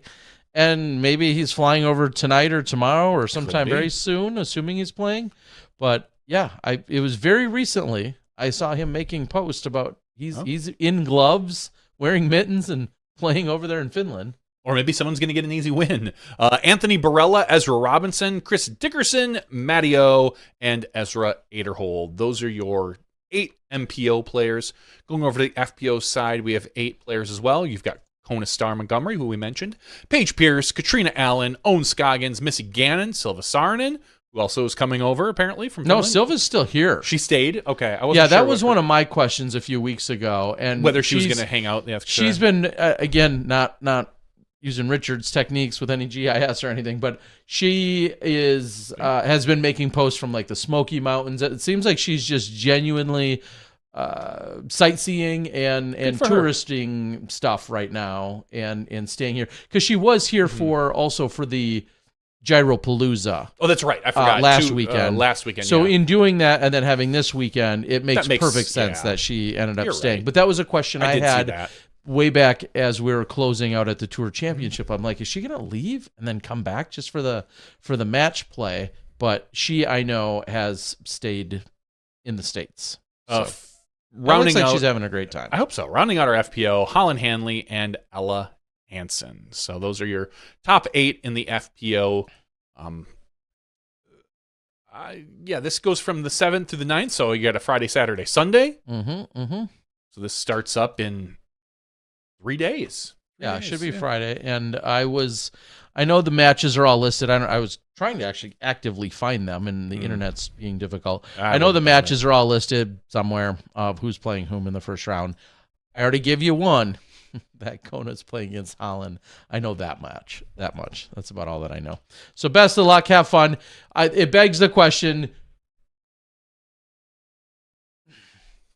do we care? And then I guess I could rephrase that the match too. Play? Yeah, and I was going to say, who cares? And everybody. Well, does everybody? And here, then I only ask it, and I think it's a fair question. It's a couple of weeks removed from what we feel like was not what we feel like, what was the tour finale. Obviously, players knew. This isn't like a surprise that all of a sudden they called them up and say, hey, we still have match play finals. They knew about this. What will the excitement level be? I guess, that's why I say, who cares? I mean, I think it's low excitement level. Okay. I think that this will get probably okay views. I don't think anyone's clamoring for it. I don't know. I'm trying to think. Gannon versus Niklas maybe in the finals would be maybe like your biggest draw as far as like excitement levels for MPO. maybe like a Holland versus Missy, or maybe Holland versus Ella. I think that would probably be your biggest FPO excitement draw. I don't think anyone's clamoring for this, but I do think that there's a little bit of rumbling out there from your diehards. I'll say this, anyone that has a disc golf, a DGN Pro subscription, which I think I last heard it was like 40 or 50% of the subscribers have something like that. But I think those are the type of people that are like, oh, cool, we have an event. We're past the big majors. Everyone's had a chance to kind of just cool off. This is the type of event I want to see in the off season. I want to see an event, early November. I'd love to see an early to mid-December event somewhere, and I'd love to see a mid-January event somewhere. Just in the off season, one event a month somehow, some way, just to kind of keep you fresh, keep you honest. Be like, oh yeah, that's kind of cool that we get to see this. It doesn't matter. None of it matters because it's not part of the tour. Well, it'll be interesting. Not that you or I will have any of the specific insights. I'll be interested to see the end result of viewership and excitement level locally. We're back in. I was going to say Rock Hill. We're back in North Carolina. We're back in Charlotte. Clearly one of the biggest hotbeds on the planet for disc golf. There's a reason. And it's a well-known We've had course. the Tour Championship there. Yeah, it's a reason that we're having this event there, and time of year is still good. All that stuff. I'm understanding, and I'm not trying to sound like a negative Nancy. I'm genuinely asking, who cares? And I guess we'll just have to find out this weekend. Will there be clamor about it? Obviously, it's a really small field. Will there be that many spectators? Like, in one way, you say, well, there's not a lot of people there, but yet these people all earn their way there, and you could potentially get very close up in personal access, more so than when there's thousands of fans or hundreds and hundreds of fans. It seems like this is a really good opportunity if you're local to that area. I mean, you've got a majority of the top FPL players. Exactly. The MPL players, I'd say probably, you're dipping a little bit deeper into the pool as far as not necessarily top 10, but you're missing a Paul or Ricky, some of the biggest names that maybe draw some people. But I mean, yeah, I'll be curious to see if there's a lot of clamor for tickets on site viewing, as well as online viewing. You know what I'm waiting for? What? I'm gonna hold my breath here. Hold my bag. The All-Star event. Weren't we supposed to have an All-Star event at the end of the season? We were supposed to, and then that got pushed and moved, and then it got canceled for the year, and now it's officially on the calendar for next year. Okay. So, I mean, that's fine. You didn't get the memo? I did not get the memo. If I did, I didn't look. No, I know. I'm just teasing a little bit because I don't feel like it was well spoken of. Like, oh, hey, by the way, we said we were going to have an All-Star event. We're going to do this match play instead. We're not going to do the All-Star event. We're just going to reschedule it for next year. And again, to me, the All-Star event is it's one step even below the match play as far as excitement goes. I always feel like the All-Star event is, hey, who's going to show up to Olympus early, and then let's grab those people for some fun. Yeah, like that to me is more. There's not. We can all say who should be in the All-Star event, who should be in this, who should be that. We vote the DGBT. There's a DGBT player of the year crap that they even vote on stuff, and it's kind of like, I don't know. There's very little incentive, I feel like, for that particular event or excitement even. It's just who's going to come to Florida early, and that's what we see. And there's nothing wrong with that. There's nothing wrong with having an exhibition before Olympus and having these skills competitions. I just don't know if I'd call it an all-star event. But we'll see what happens when that comes. That's months away. Yeah, I'm just rambling at this point. February next year is when we'll see what it all goes down. Earl says all-star isn't that like every tour event and the Estonian pre-event thing? Yeah, kind of. The skills challenge of that we've had. And it is funny because most all-star events and most leagues or events are bringing your players who don't normally come together. Baseball, NBA, hockey, soccer. Like you don't see cross division. Exactly. You're bringing them all together. Sure. You don't see an all-star event in golf. Yeah. Because everyone comes together all the time, and that's kind of like where we are. So I never really thought about that. That do we need an quote unquote all-star event when it should really just be maybe renamed an exhibition event, like a skills exhibition or a skills challenge versus all-star, so to speak. I mean, it's again you're play some semantics. It's just semantics. I don't really care either way, but it is kind of funny that we do get, as Earl says, we do get all-star literally every weekend. Everyone's together. Fair point. Mm-hmm. All right. Well, good luck to everyone playing. I just posted. I think I posted in the chat. If not, I'll do so again. The link, and I do now. I have found it, so I'll quickly rattle them off to you. Gannon Burr's playing Calvin Heimberg in match 1. Matt Orum's playing Ezra Robinson. Antila's playing Aderhold. And Chris Dickerson is playing Barella. That's all in match 1 on the MPO side. And on the FPO side, Missy Gannon versus Silva Saarinen. Owen versus Paige. Ella Hansen versus Katrina Allen. And Holland Hanley against Kona Montgomery. So fill out your bracket or something. Yeah, your bracket. Fill it out. The other thing I want to talk about because there's not really much more to talk about the match play. We'll talk about more next week after it happens. On the 29th of October, so last Wednesday, it was announced the official PDGA Players of the Year. This is the player of the year that I feel like matters the most in our sport. It's been our kind of established player of the year for the last 20 plus years, if not longer. And winning this, no shock in the MPO field, is Gannon Burr. Gannon, 747 points accumulated, 8 wins this season out of 29 events. The guy just crushed. $158,000 in prize money this year.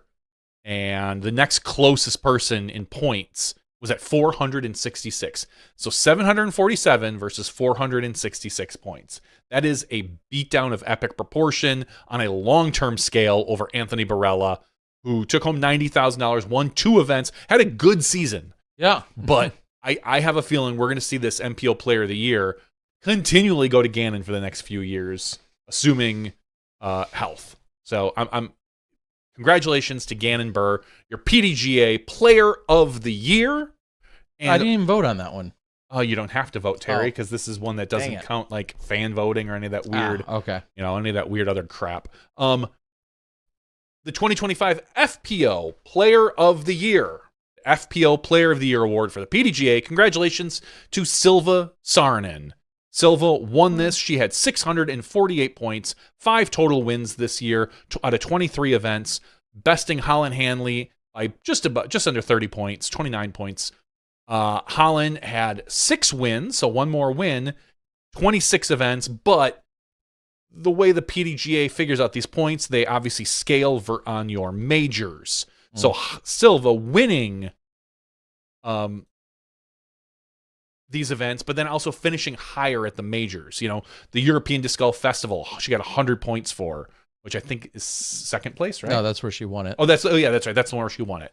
Yes, I couldn't remember if it was 150 for winning. 100 points, taking 6th at the PDGA Pro Worlds, taking 8th at the US Women's, taking 4th at the PDGA Championship Cup. So her consistency at the majors was really what helped push her over the edge over Holland Hanley, who Holland took 5th at the Champions Cup, took 4th at US Women's, tied for 8th at the World Championships, and then 5th at the European Disc Golf Festival. So really a good showing by Holland this year. It was a really close match. It came down to, probably just a few places at a few events between the two of them. Ultimately, though, congratulations to Silva. That is a phenomenal accomplishment, especially at her age, I think. Just both of them, her and Gannon. And then we'll talk a little bit about the PDGA Rookie of the Year.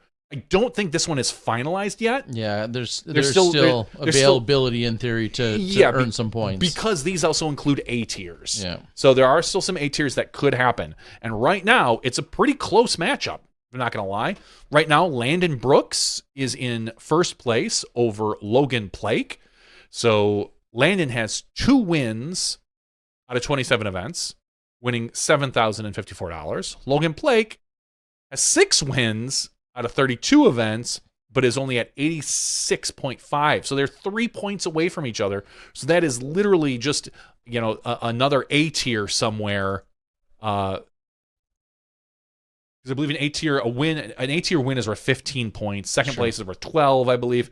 Third place is 10.5. I think whatever. But that is going to continue to go down until almost the end of the year. And the 2025 FPL Rookie of the Year, same thing. Right now we have Ida Letamaki. She's got it handily. I don't think anyone can catch her. Rebecca Don is next closest, but Ida's at 228.5 points, whereas Rebecca Don is at 192.5. And that really goes to show you how well Ida played. She had no wins this year, but tying for first and end up taking second at the Worlds really gives you a huge bonus and a boost, especially when you're a rookie. And then she played well over in the European events. And I think shout out to Rebecca Don, who's listed as having 1 win. I think her win just came in the last few.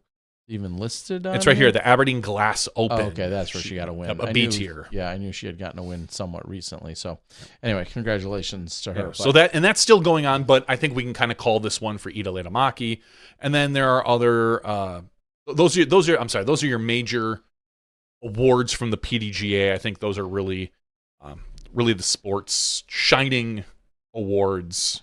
Yearly awards. I know the DGPT does some, and there's voting for those right now, so you can go out and do that. I just don't think they hold nearly as much weight as the PDGA ones, in my mind. I know that may vary with others. What I would love to see, I'd love to see the DGPT just focus on DGPT. Like, if you're going to have a DGPT Player of the Year, just make it for DGPT events. Yeah, DGPT. Just like their DGPT rookie, there's certain qualifications you have to do as a rookie. Like, Landon Brooks isn't going to be your DGPT Rookie of the Year. Or Logan Plake or whatever, because the DGPT has specific different set of criteria, which they don't count A tiers. They only really care about your majors and your DGPT events. I wish they would do that for their entire Player of the Year. Like, really focus on. Would you still count? I wouldn't count majors. No, I would just count if this is your DGPT Rookie of the Year or DGPT Player of the Year, then make it about the DGPT event that are exclusive DGPT events. I wouldn't even count majors. What about the Q series? You could include those. I mean, Silver series as a lower. They don't exist anymore, Terry. As maybe as a lower they level. Don't in other countries. Oh, they might. You're not sure. I'm not sure. You're right. You're 100%. You got me. There might be Silver Series events still hanging around in like Guam or something. I don't know, but that's what I would love to see personally. I hear you. But everyone's welcome to kind of do their own thing. There are other things you can vote for on the DGBT survey if you want to go out and take it. There's some all-star stuff that's out there, and then also comeback Player of the Year. Exactly. Those are things of that nature. Those are really great, and I would love to see. Hopefully, everyone goes out there and votes. But yeah, we have now our established Players of the Year. Congratulations. As the board says. What does the board say? The board says Burr and Silva sound right. Yeah. I mean, again, if you're just looking at DGPT stuff, I think the FPO particularly, there's a lot of wiggle room in there you could look at. You're weighing a lot of different things, but there's no question about the MPO. Yeah. But I think that, it's funny because Ida Letamaki isn't even qualified for the DGPT Rookie of the Year. She's not even on the list, but she's winning the PDGA Rookie of the Year because she hasn't played enough DGPT events or something. I don't know. I just think it's kind of goofy.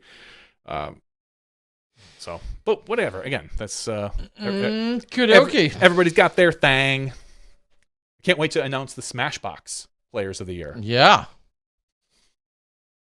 Or we just randomly pick people that we met and ran into somewhere. Yeah. Who knows what division? I don't care. Yeah. They may not have won shit. They're just a player of the year. Yeah. Playa of the year. Yeah. Someone Terry ran into at a bar. Yep. And if you bought me enough beers, you're player of the year. You should have a card that you just hand out to people at bars. Like, you are the SmashBoxx player of the year. You are now a candidate. Remind me of this come November. This is your official like candidacy award card. And and if I remember how great this night was and what we talked about, then I rank you at the end of the year. It's better if you don't remember. That's a great night then, Terry. If somehow someone got your card and you don't remember giving it to them, talk about player of the year. You'll never remember how I got this card down at the Bourbon Cowboy. Like, it doesn't matter. You got the card, didn't you? I don't care if you mugged me for it or what. Yeah, anything's possible. So we'll have to. That's a good idea. We'll come up with our own. Makes sense. All right. Well, with that, I want to thank everyone for stepping in last week and joining us. Well, not us. It was me. Not me. It was a lot of fun. Appreciate Dave. I believe Dyer's Guild is hosting a Dyer's Guild roundtable, which I think he does once a month to talk about and give inspiration and feedback for people doing various dyes. And big thanks to Dave for letting me go over and utilize his place. Dave seems like a great guy. I don't think I'd like him. Exactly. Don't trust me. He wouldn't like you. I'm good with that. Which checks out one way or another. Dave and I'll quickly say this before we go to the after show. Dave and I were able to quickly jump in at the very last second to the OPE, as in OPE, OPE, like OPE, putting league, which kicked off in the Milwaukee area last night. And it was a lot of fun. I think they said they had like roughly 100 people come out for the putting league. Yeah, I'll make the PSA for them. Really frustrated that I can't go. 4:30 to 8. You can start whenever you show up. It's between 4:30 and 8 for starting. It's a little busier usually at the beginning, which is great because I'd like to get there later anyway. And you ultimately have 6 stations with 3 putts per station, and then you go through 3 times. So when it's all said and done, what is that? 18? What you get 54 putts off in the night. When it's all said and done, they create different obstacles. Every putt is inside the circle, roughly, or I don't know if they have anything that's outside of 33 feet even. Sounds short. Lots of different obstacles, lots of different fun things to do. Would I have an unfair advantage because of my height? Last night, there was one that pretty much the secret was that to get on a knee and putt below some buckets that were hanging. Ooh. And I'll make a post about it tomorrow. I meant to today about Joey Buckets. But the very next hole, so frustrating. They did something I've never seen before. It was literally just a white sheet between you and the basket. Mm-hmm. The putt was 18 feet. I couldn't see the basket because they put up a sheet and you 100% could see the basket at your height. Well, good. I could not. As it should be. It was. So I was like just kind of lofting it over. And again, it was only an 18-foot putt or something like that. But anyone that was taller than 5'9" or whatever I am, 5'8", 5'9", 5'10", whatever I am. Sure, Terry, keep going up. It had an advantage, and it honestly that one was. So in that case, you absolutely would have. Good. But the previous putt, maybe not as much. So what is really cool is they switch it up every single week. So slightly different obstacles, angles, and whatnot to go through there. And then it's a brewery that has been started by disc golfers. Mm-hmm. So, and it's right by Miller Park. I was going to say American. They have food carts now outside so that you can go out and then order and then bring inside. And then on this particular night, I don't know if everyone knows this, it's only really pretty much a disc golf crowd. Like they're not open for regular business. And so it's awesome that we have, 100 disc golfers that show up in that time span. So if you're ever in the Milwaukee area and it's a Monday night until like March, make sure you're very heading popular. over there. It's become very popular. It's a lot of fun. There's a couple of vendors that are there and then they have a ton of beer options. Again, it's a brewery where they brew their own beer there. So yeah. Absolutely get on over there to OPE. And it was fun to be there. You have to say every time you miss. So I'm sure some people do, being a Wisconsin base bar. That's for sure. Okay, with that, we are going to we'll cut the regular show, and then we can get into a little after show fodder and pick it up and run with it from there. But we want to thank Richard for joining us. Again, that's customcoursemaps.com. We're not paid to say that, but we know he works really hard. And if you are looking to improve or upgrade the T signs or course maps at your course, or maybe you're running a tournament where you're thinking, hey, I would love to have really detailed maps, I would suggest reaching out to Richard. Again, Custom Course Maps. He's active on a lot of the different socials, but you can check him out on his website, customcoursemaps.com. I got some website stuff for you guys as well in the after show. So with that, this has been SmashBoxx TV podcast number 580. Thank you guys for joining us. When we get to the after show, we'll have random conversations, but we can also talk a little bit about our some more giveaways that we've got coming at you. I think we got to do double giveaway tonight because we weren't able to last week. So, yeah, thanks to our Patreon supporters.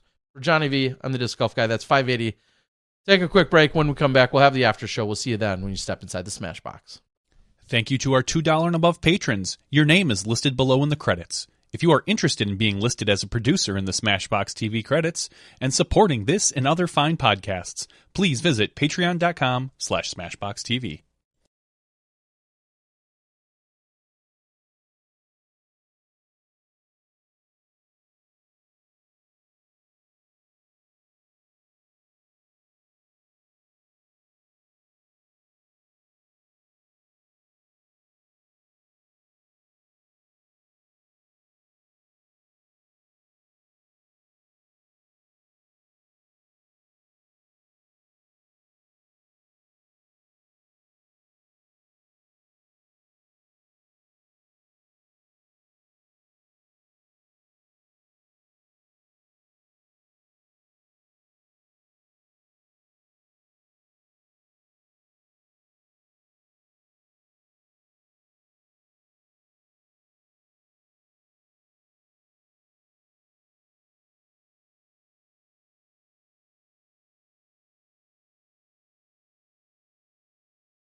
Hello, everyone, and welcome to SmashBoxx TV Podcast 580's After Show. Almost nailed it. I think we did. Close enough. I'm reading a few comments off the board. Please give us some action on the board if you'd like, if you want us to address anything and or answer questions or continue with some train of thought. But Earl on the board is talking about custom course maps, who we had in the regular show, just saying the maps look quality and could have used those for the last 30 years. There's no doubt about it. Lots of different uses and where they could be applicable. I mean, if you really want to think about like next level, I say think about it. It was the website, and I feel so bad I can't think of their name right now, but Parked. Parked Parked that did the world's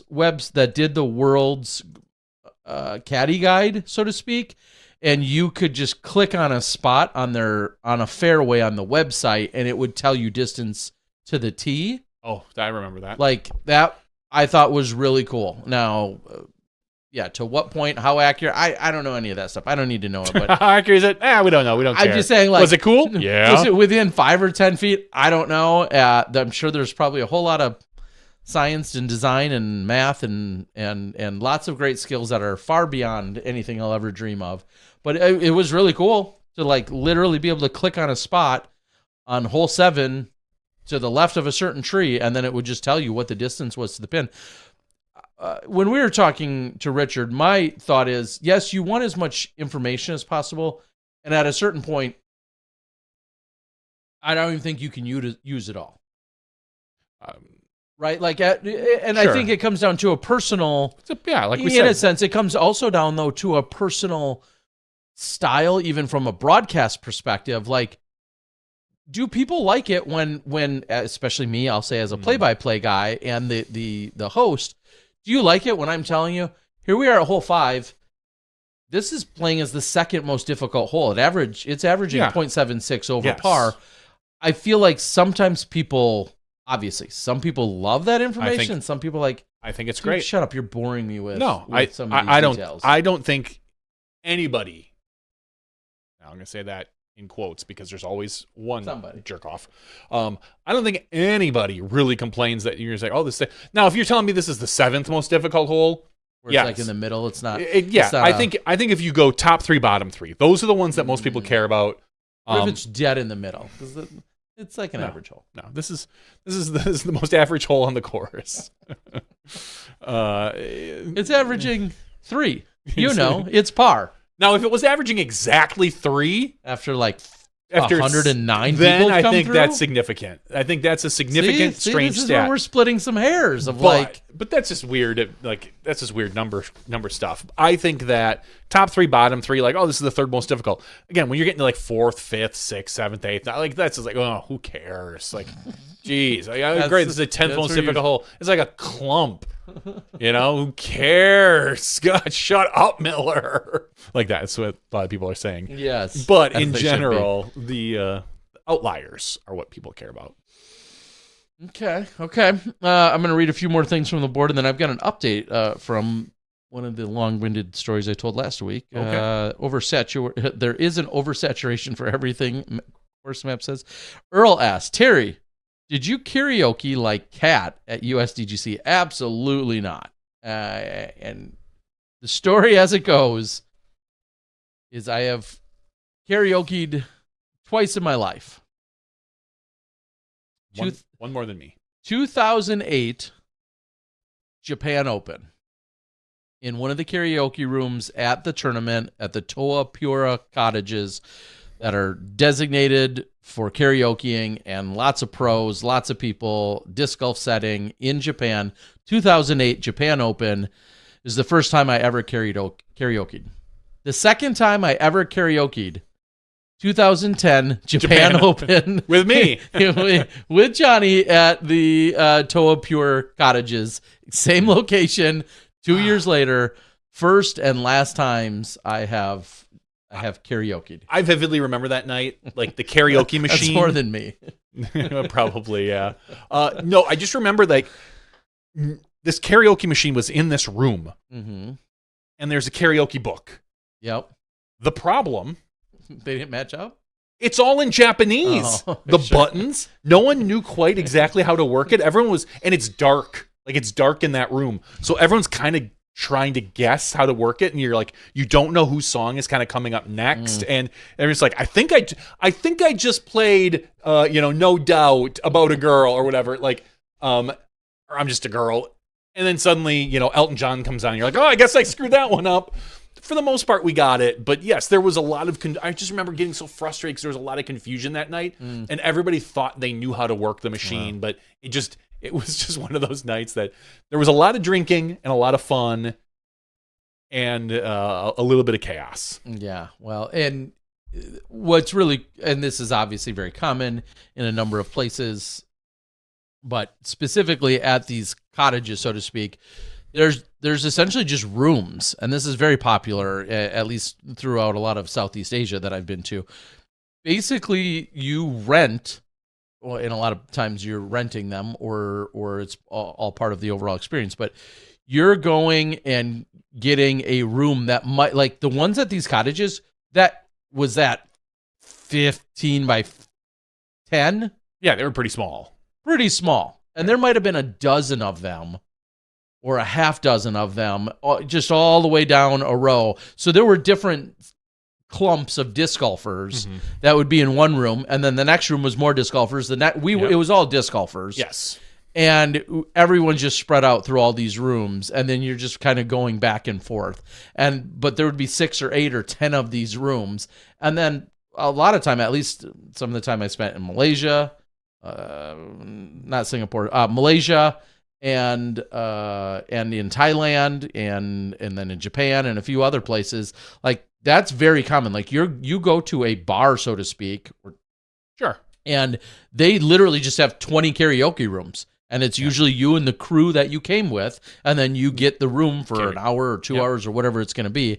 And that is obviously a very popular thing. All right, Terry. It's very different here in the States. There are bars like that. There are but bars like that. For the most part, we kind of have this, hey, it's one room with 100 strangers, and then it's just one person singing, and that's kind of how you go through it. If I put you on the spot right now, and I handed you a microphone, and I said, Terry, you need to perform a karaoke song. You cannot leave until you do. Mm-hmm.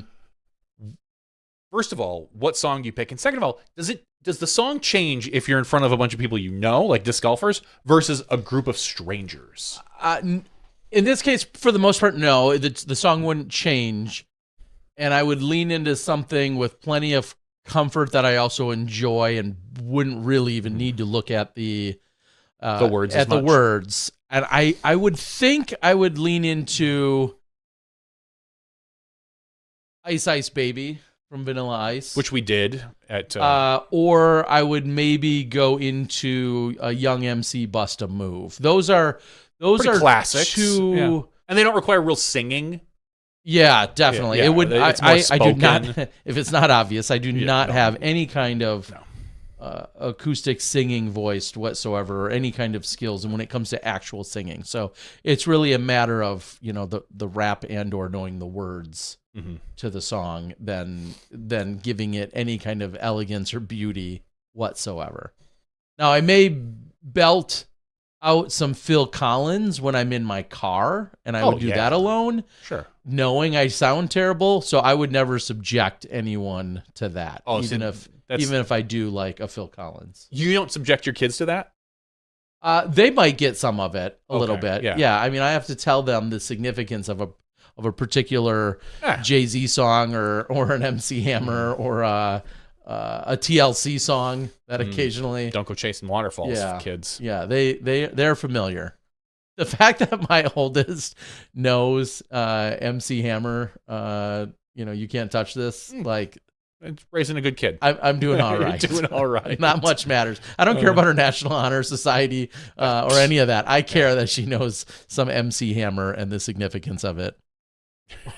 Or that my 14-year-old knows plenty of words to Jay-Z's 99 Problems.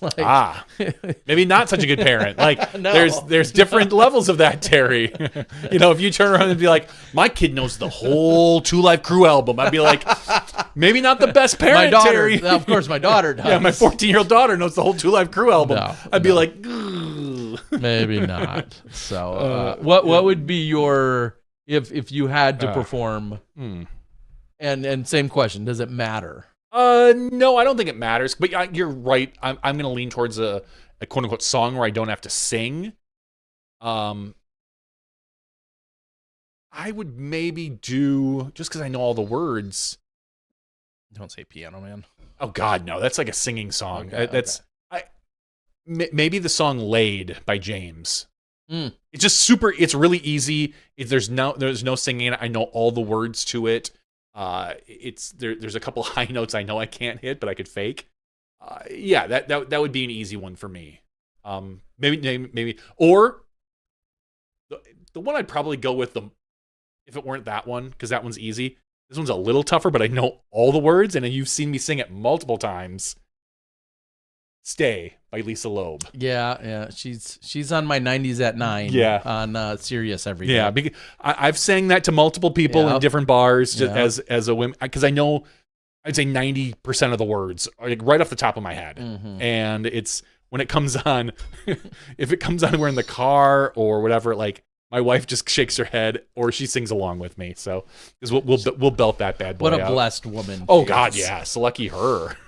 Yeah, Lisa Loeb Stay might be my go-to. Yeah, so she's, I don't know, maybe you know this. She's like a DJ now. Yeah, she's a DJ on Sirius. And what is the phrasing? It's not where are they now, but it's God, how it's reworded. It's something like that. It's like very cleverly not called Where Are They Now? It's called something else that's similar, where she checks in with people that were, you know,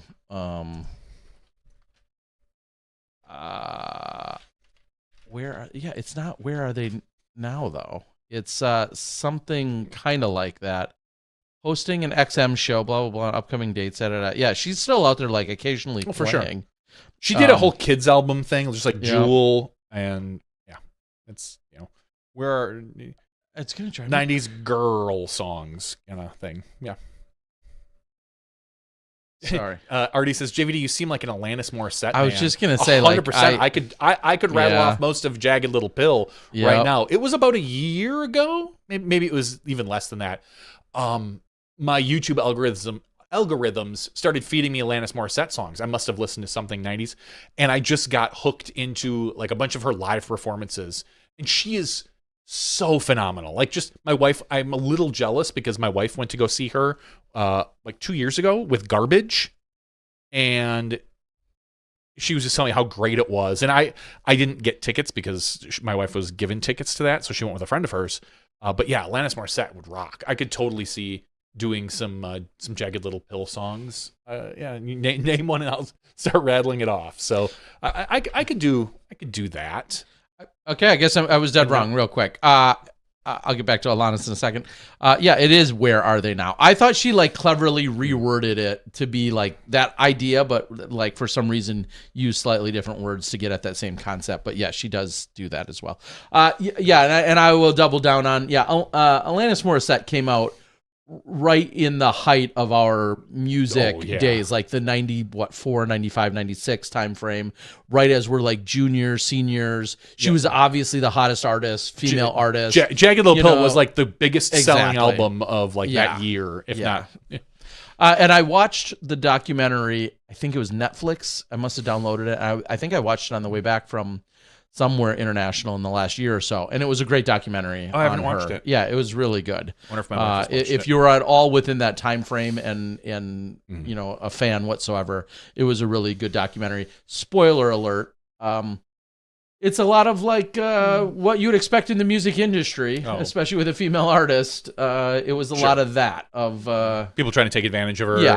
It's, I mean, not a shock. I know. It's a male-dominated industry. It's so stereotypical, though, of that you hear of the music industry, and it feels like, oh, yep, she checked that box. She checked that box. Yep, that happened. Well, there'd be no documentary if it was like, hey, guess what? I had this great time through the 90s and 2000s. That's true. Like, nothing ever crazy happened, and I just sold albums.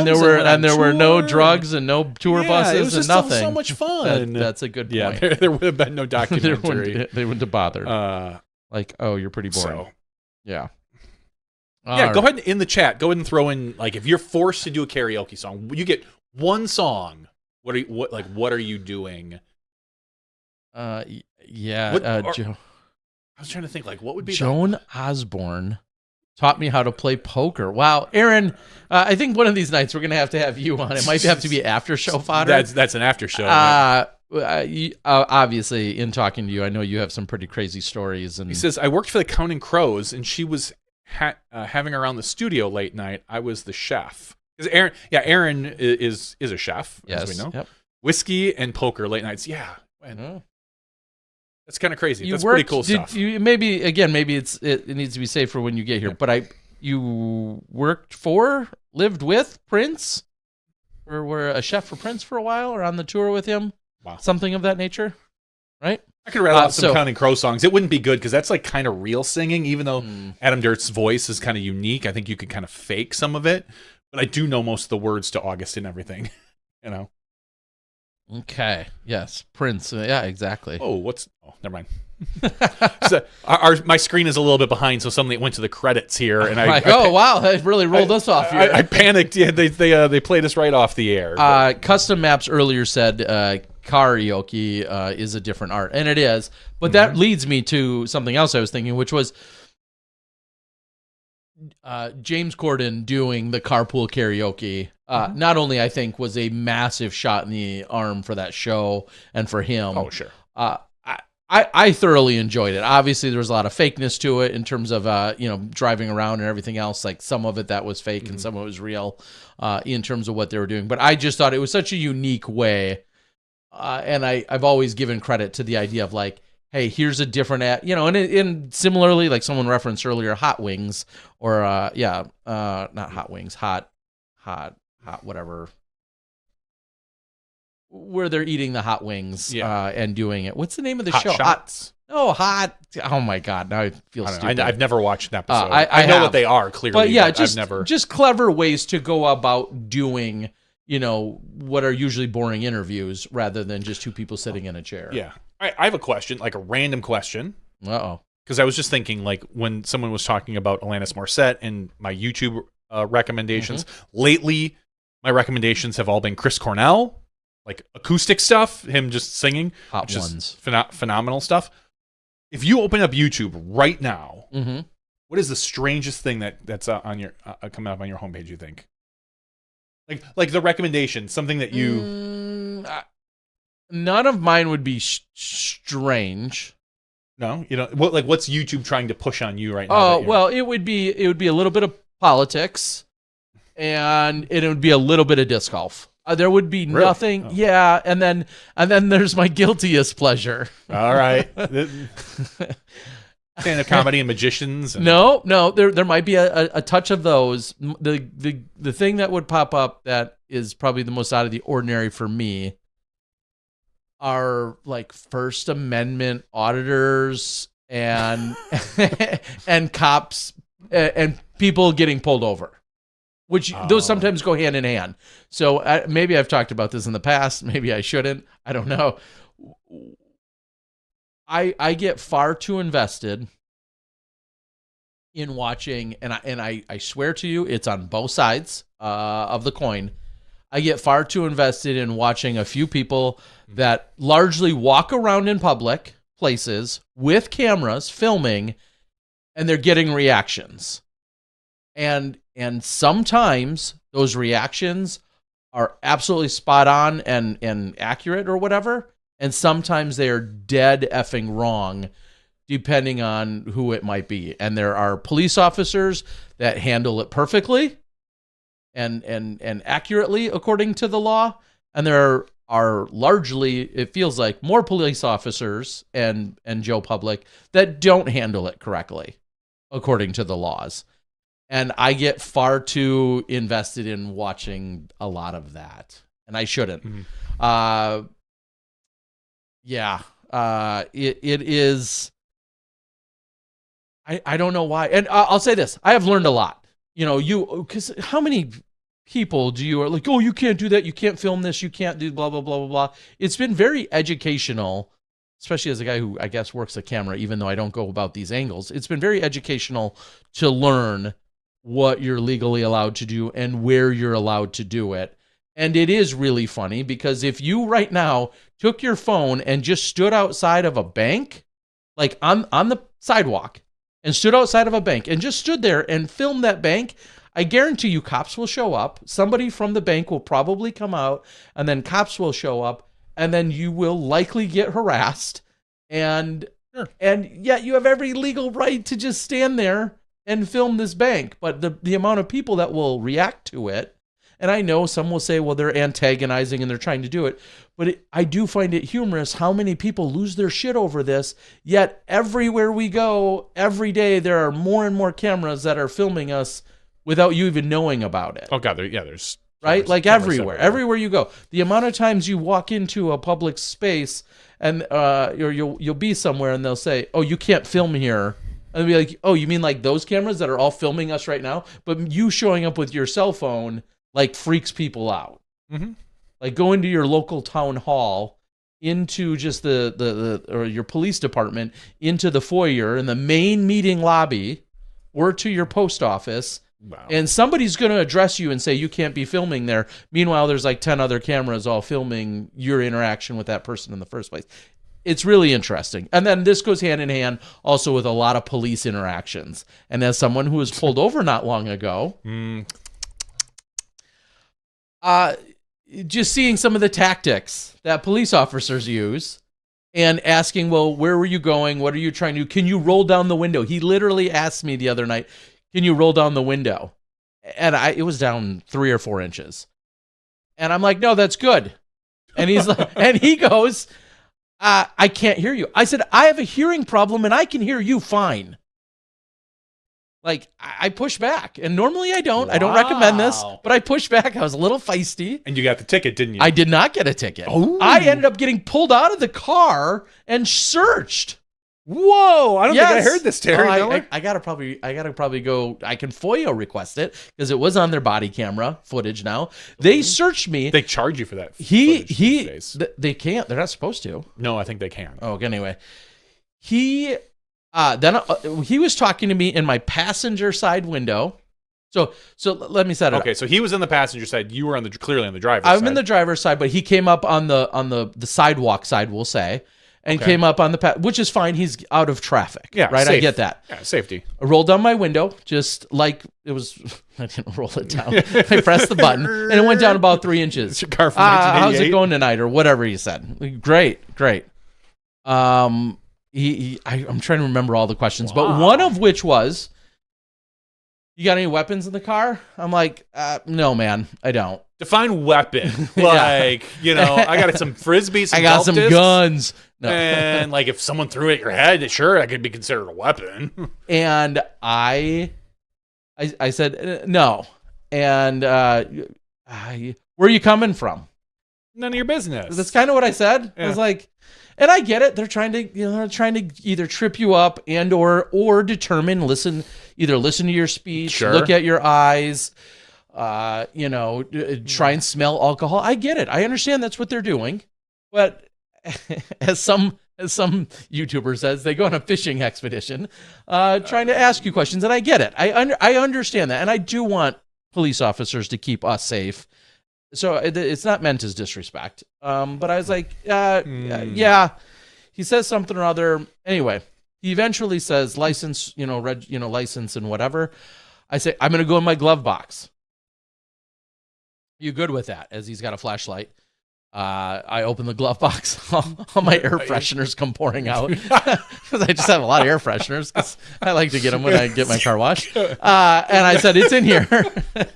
It was funny. Forest trees fall down. It was just so funny how many I realized I had stuffed in there. And I'm searching and I find my registration. I pull it out. I swear to you, I'm working with it, and all of a sudden I kind of sit back in my seat. A blinding light is coming now over my left shoulder, over my driver, over from the other side. Partner shows up. I swear to God, I thought he flashed into a mirror that then was hitting me. It was a whole new guy. Okay. I'm like, holy shit. Jesus, man. I think that's what I said. Can you get that out? It was blinding me.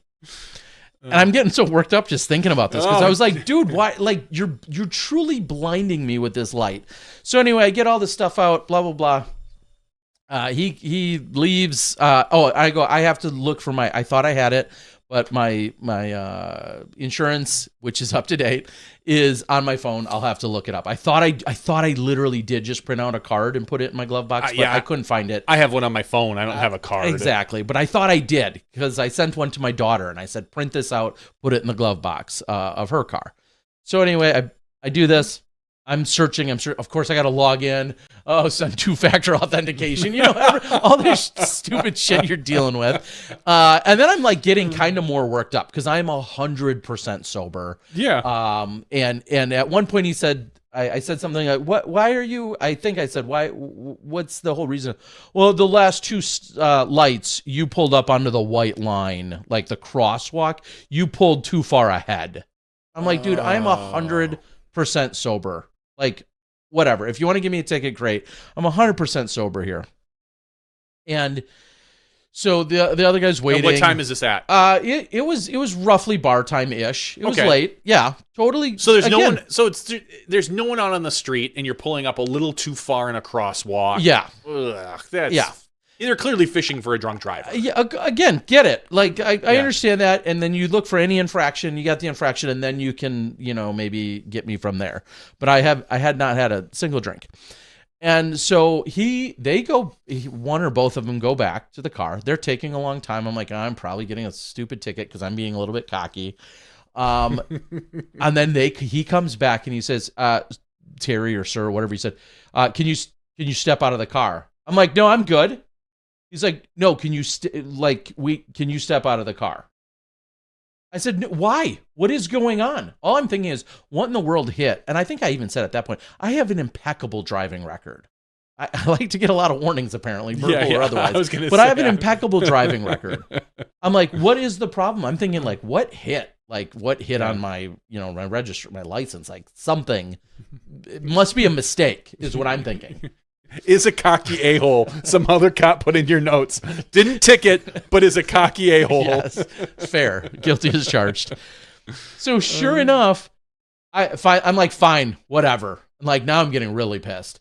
So I get out, and then he's like, come back to my car. I would have taken off my pants first. No, you mean put them on? No, take them off. No, mine were off. Like, you want me to get out of the car? All right, we're doing it like this, officer. Well, we almost did. So he's like, come back to my car. Like, to the, there's my car. And then I've used that line so many times. It never works for me. I'm like, no, what is going on? The guy on the left, the other guy, grabs my arm. The other guy grabs my other arm. And now they are officially escorting me to the front of this guy's car. Lights are on, everything. And I'm like, what is going on? Like, now I'm getting really pissed. I'm like, I've gone from like at all paranoid to like pissed. Because I'm like, this is ridiculous. Whatever's going on, this is ridiculous. Gets back and he says, can I search you? I'm like, no. He's like, I something or other, I want to search you. I'm like, no. And I said, why? And that's when he said something like, well, when I asked if you had any weapons, you hesitated. And I said, because your question was stupid. And then I went on to tell you, I have no weapons. I have nothing on me whatsoever. He's like, well, you hesitated. I was like, you hesitated? Yeah, you hesitated, or you hesitated too long. He's one of the two, something like that. I said, fine. I'm not going to fight with you about it. Go for it. And that's when I said, is your body camera on right now? And what does this look like when you're proven completely wrong? And he's like, bleh. So sure enough, I have hands on the hood. I've never had to have hands on the hood. Hands on the hood. Wow. As he is giving me a full search. Patting me down. At that point, I'd have been such a jerk. I've been like, a little to the left, officer, a little to the left, officer. I give you about 5 minutes to stop this. Let me show you. Is it my turn next? Do I get to frisk you next? Do you have rules about this? Doesn't this have to be a female officer? I don't know. Anyway, I am getting, of course, upset about this. And he goes on full search. And then that's when, again, I turned around. And I'm like, okay, so all this for a waste of time. Where's my compensation now? Like, after you've wasted all this time. And he's like, well, blah, blah, blah. You hesitated this and that. I said, all right. And then he basically said, I'm all right. No. Then he said, can I search your car? I'm like, I know. I said, I know how this ends. I said, no matter what I say, you're going to do it. So, I don't really give you permission, but I know you're going to do it anyway. So his partner doesn't tear apart my car. There's not a lot to tear apart. I keep my car very much in order, except for my extra air fresheners, which are in the glove box neatly. But my car is very. They were. Now they're on the passenger seat floor. They are actually. I'm sure. And I have kept my car very, very clean since getting it a few years ago. Goes on to search everything, visor, blah, blah, blah, searching. I'm like, you're not going to find shit. Like there's no drugs, there's no alcohol, there's no weapons, there's nothing. You're not going to find anything in there. I hide it better than that dick. Yeah. And so they go ahead, search the car, and then they're like, all right, you're good to go. Doesn't give me a verbal, not verbal, or does not give me a written warning. You're good to go. Wow. And what did my dumbass not do? I didn't record on my glasses that I didn't have on. Yeah, you could have gone viral, man.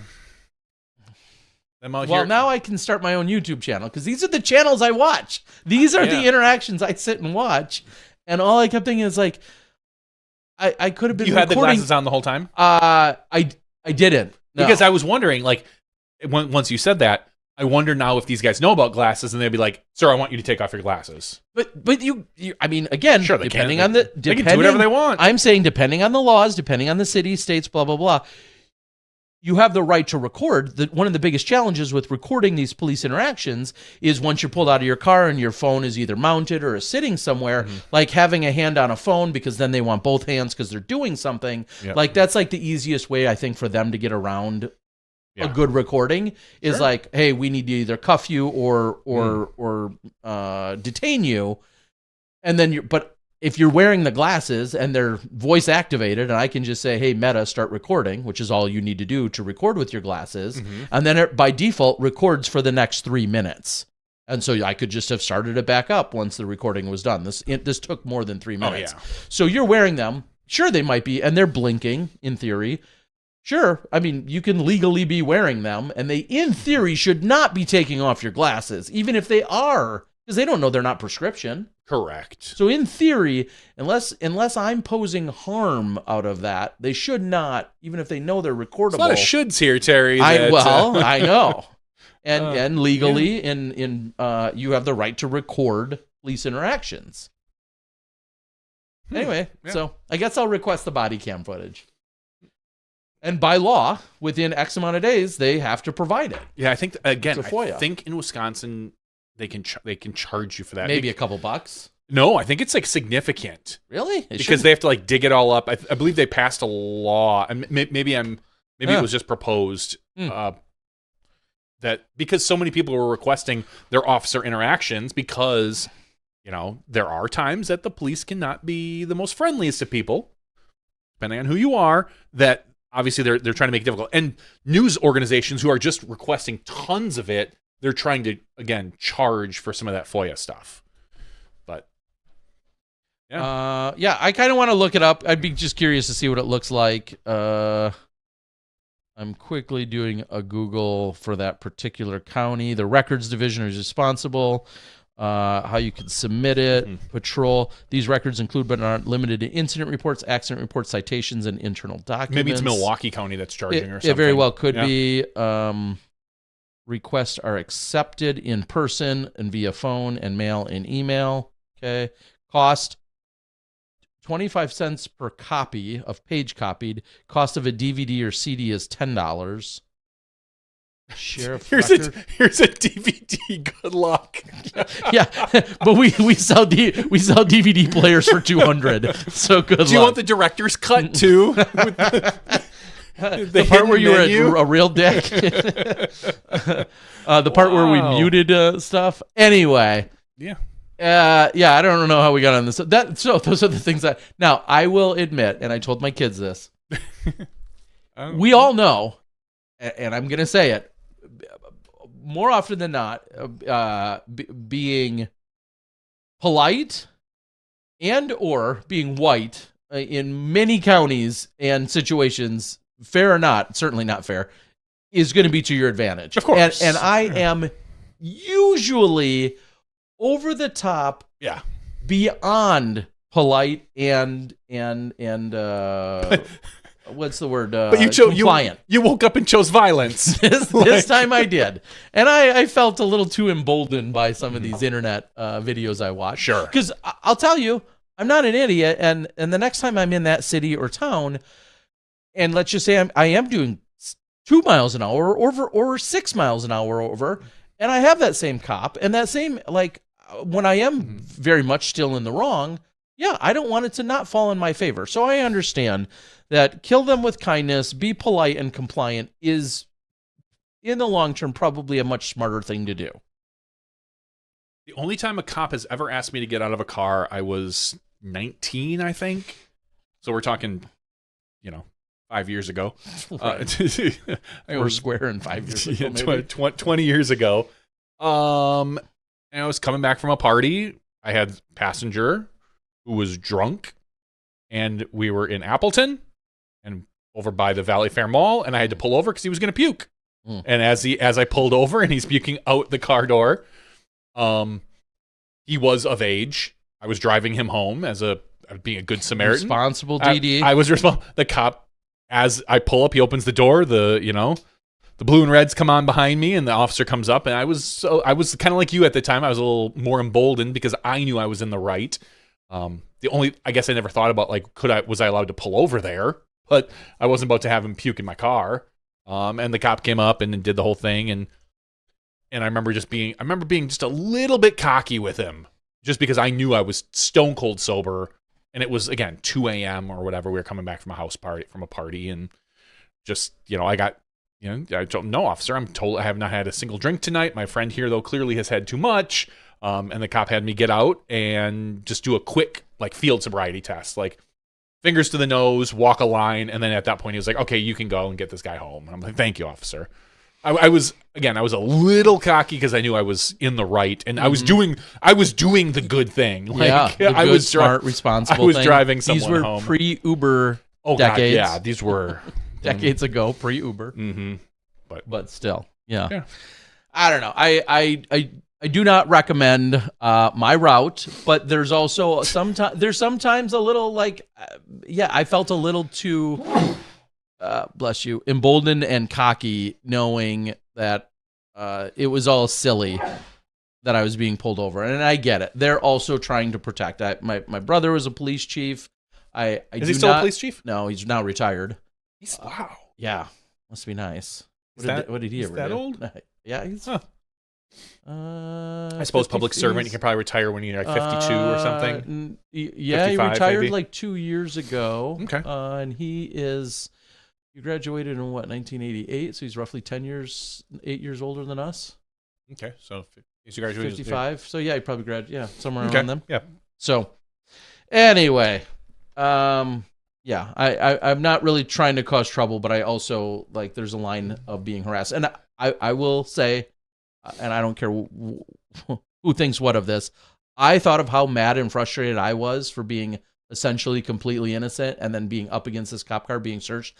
I can't imagine being any other color but white, and how frustrating that probably is. More frequently and or more targeted, and if you're 100% in the innocent zone like I was, like how frustrating that's got to be. I can't fathom that, and I know some people will disagree and say that doesn't happen. I think that's not necessarily. I think that's inaccurate. I've told my move on from that. I've told my son the exact things I've always said. Don't do what Uncle Terry did. Don't listen to Uncle Terry. No, I've always said be polite, be courteous. If a police officer, in general, comply. But if at any point they try to question you or ask you questions, I said the only word you say is lawyer. Yeah. Like, and trust me, there ain't anybody more weird or nerdy or white than that kid. but yeah, just I guess. Yeah, you've had more police run-ins in like the last year than I've had in the last 2 decades. Yeah, I'm out looking for trouble. You are, Terry. And it keeps finding me. You keep finding trouble, and I keep getting warnings. Well, I mean, that's in general because the interactions you've had, you have not been you haven't done anything right. I'm a good boy.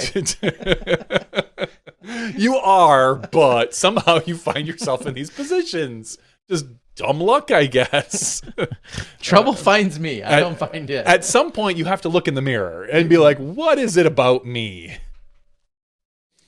My boyish charm? Oh, yeah, that's clearly it. I don't know. But anyway, yeah, that happened.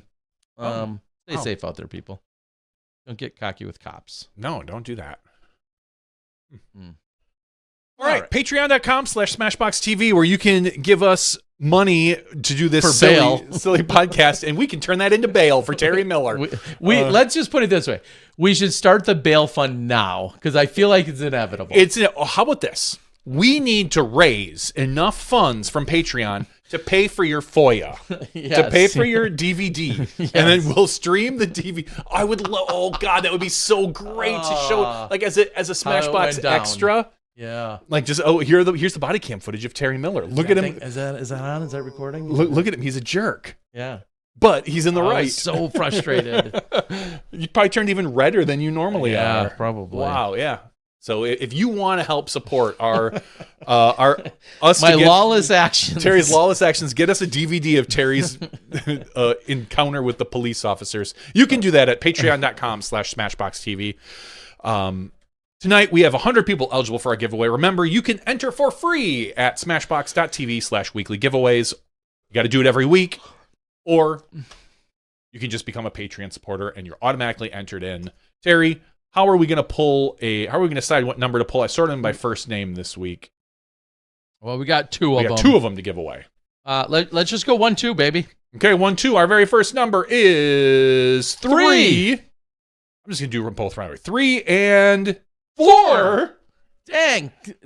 Click it again. If it says 5, I call shenanigans. Okay, so 3 even and though 4. we have absolutely no way to in any way gain anything. 47. But, yes. It's 3 and 4. That was easy to remember. I was a little worried I was going to have I'm going to have to remember 2 numbers. No, 3 and 4 is pretty easy to remember. 6, 7. They were sorted by first name. So it's Alan Fassett and Alan Risley. Heck yeah. 2 Allens. Don't make it right. What? I don't know. I don't know. I would have gone 2 Allens don't make a wrong, but I don't know. Okay, Alan Fassett and Alan Risley. Congratulations tonight on your win. You're going to get a DVD in the mail of Terry's encounter. Funny enough, Alan Risley does have a DVD of mine. That's a little creepy, and I don't know he has the 2007 Am Worlds DVD. Oh, that's cool. One of the only Am Worlds to ever be forever archived in a DVD format, because we worked with Alan Hansen Begg and Timmy Gill, and they were some of the original disc golf media companies, or they were one of them, that put together footage that was released, and I worked with them as the tournament director of the Am Worlds in 2007, where Macbeth got whooped and finished second, tied for second, tied for first, but then went on to lose on the second hole of the playoff. I'll never let him live that down. Slacker. What has he ever done, right? I don't know. Probably got $1,000 in his whatnot tonight. I'm way more than that, probably. Yeah, probably. But yeah, so it was one of my favorite and more unique parts of running the Am Worlds in 2007 was that everyone then after the fact should have received a DVD. Honestly, I don't remember even what's all on it. Do you have a copy? I do have it. You should make sure to digitize it. I should, because I thought about that recently. As Earl has said, DVDs are not forever. They do go bad. They do. Yeah, start to deteriorate. I should definitely. Yeah, I should do that because I ran across it not that long ago. Digging in my most recent stash of stuff for whatnot. But I ran across one of the copies of the DVD of the Am Worlds in 2007. So Custom Course Map says he has his. I have mine. What place did you finish? Did you came and played in that? Awesome. So yeah, Alan Risley does have a DVD of mine. I think that's where I was starting with that. Very cool. Just Girls Gone Wild as well. No. I don't know why you'd be on there. No, not that one. Oh. Police Interactions. Anyway. Bad boys. What you gonna do? Yeah. All right. Well, it's been fun. It was a great after show tonight. A little love and extra hugs to the one and only Lauren Lakeberg, who in the last week or so, her father had passed, and Lauren is one of the greatest disc golf photographers that we've ever seen. In fact, she reemerged in disc golf photography specifically just a few months ago at the Great Lakes Open, she was contracted directly by the Garrett J. Verberg company, the candy company that was I said, how did they find you? Because you haven't been doing this much lately. She's like, they literally Googled like disc golf photographer, and that's her website. So a little SEO helps out. So Custom Course Maps, there's the lesson to be learned there about that SEO. So yeah, and she was contracted. She came in and she saw so many people that obviously already knew her. She shot some of the first ever photos that you saw from the Disc Golf Pro Tour came from Lauren Lakeberg, as she was one of the early contracted photographers through Steve Dodge. Back in 2016.